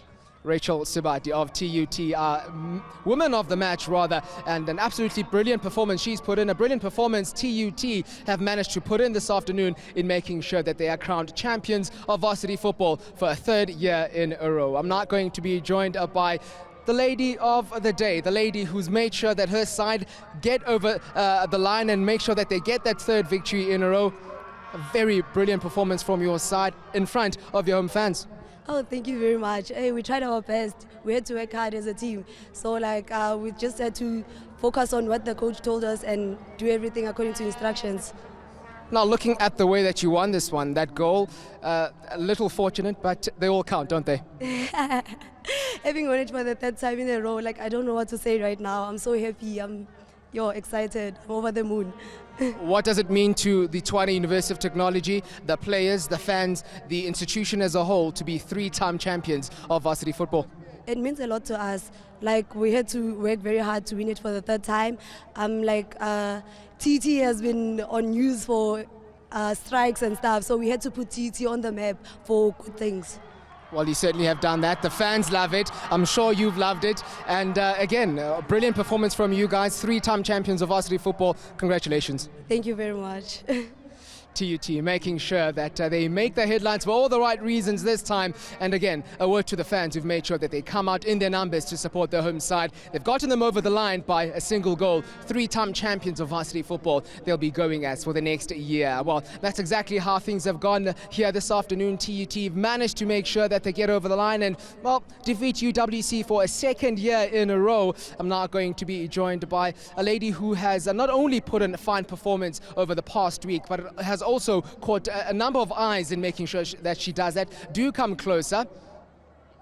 Well, before you do, actually, well done. You are a Golden Boot winner for the tournament. 5 goals for you. Please do come closer. And that is Letago Madiba. And Letago, you could have gotten a couple of more goals today. It wasn't to be, but it doesn't really matter, does it? The fact is that your team is champion. Yeah, I'm just happy that we managed to get the trophy for the 3rd time, and that's an achievement since I missed the previous 2 varsities football. So me playing with my team, it's awesome, and I'm really happy that for the award. It must be really enjoyable to be a striker in a team like this, because you've got such a lot of talent behind you, a lot of talent providing you with the chances to get those goals. Yeah. Oh, my team. I can say a lot of things about them. They're just awesome. They were hard workers, and playing for the team, it's a dream come true, and I'm really happy for everyone, and I'm proud of them, and the coach as well for making sure that we do our best in the field, and that we get the trophy. The trophy, yes. I'm sure that's exactly what you want to say. Well, I'm sure they're very happy with how you've gone about doing your business as well up front. Congratulations once more for being our Golden Boot winner. Thank you very much. That is Letago Madiba, the Golden Boot winner with 5 goals in only a week for the Tshwane University of Technology. Well, while she was busy banging in the goals, a lady that's been keeping them out for TUT is Thabile Malambe, and Thabile is our Golden Glove of the year. And Thabile, congratulations. Go just grab your check quickly before I speak to you. Well, the fans seem to certainly love you, and with reason. A very good performance from you. You managed to keep a shot out the back door, and you've done really well for TUT in making sure that not only they get to the final, but also they win it. Yeah, I think we worked together as a team, and we were well motivated. That's how we got in and win the game. Now, Thabile, tell me, how important is it that you as a goalkeeper organize your defense in making sure that nothing comes your way as far as goals are concerned? I was taught by the goalkeeper coach. I think he did a very good job. That's why I was able to organize the defense very well. Well, you certainly did make sure that you organize the defense very well. You get yourself 1,000 Rand, courtesy of FNB. Congratulations once more. Thank you very much, sir. That is our Golden Glove winner, Thabile Malambe of the Tshwane University of Technology, beating off a fair bit of competition in that regard, but she was the one that remained standing, and courtesy of the number of saves that she pulled out this afternoon, she's managed to make sure that TUT emerge as victors. Now, we're going to be asking the referees, the people who have been making sure that the game ran smoothly, to come and claim their medals, and well, a very good performance from them as well. A very smoothly run game of football, and nothing as far as talking points are concerned to speak of, and that is courtesy of the referees and her team. And after that, it is unfortunately the second year in a row now that UWC have to be walking past the medals and claiming silver medal, having been beaten in the final last year at home as well. It's the same scenario this time, all the way in Pretoria, and a very good performance from them. At the end of the day, though, not to be for the University of the Western Cape.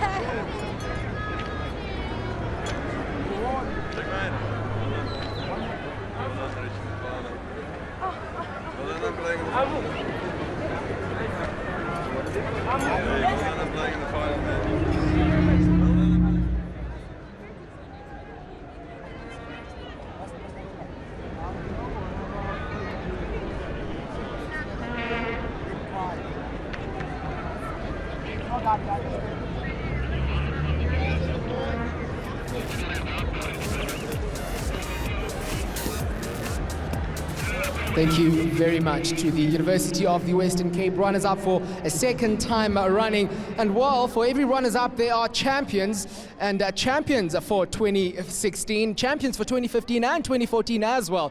The Tshwane University of Technology, they'll be walking past now and claiming their gold medals for a third year running. Quite a record in varsity football, one that I'm sure will stand for a very, very long time. And I'm sure the fans as well are really thrilled to be seeing their home side do the business right here at the Tshwane University of Technology.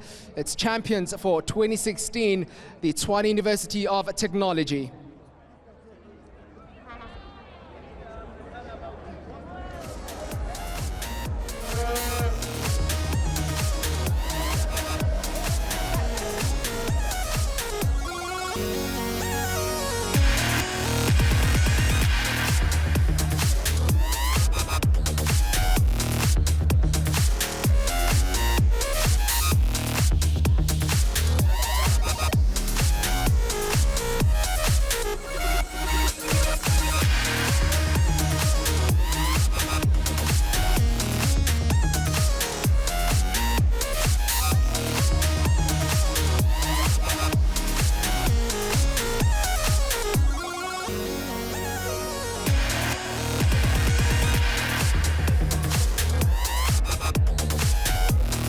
Once again joined by Lebogang Rakudue, the captain of TUT. You also happen to be our player of the tournament, which is something that I'm sure you're very happy about.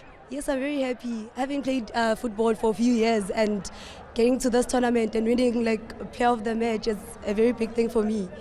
Well, I'm sure it is, but I don't know how much bigger it is than being crowned champions of varsity football. And there is your check, 10,000 Rand for being our champions for 2016. And once you're done with that, I'm sure you can't wait to go join your team and take care of that shiny piece of silverware there. Do go on and join your side, Lebogang.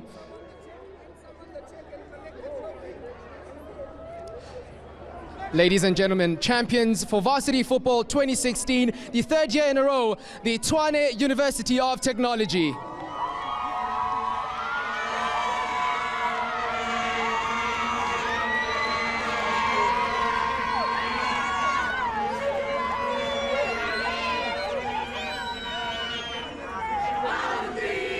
Well, absolutely jubilant times and scenes at the Tshwane University of Technology. The question is, will that still be the case after the men's final? All of that and much more coming up after this short break.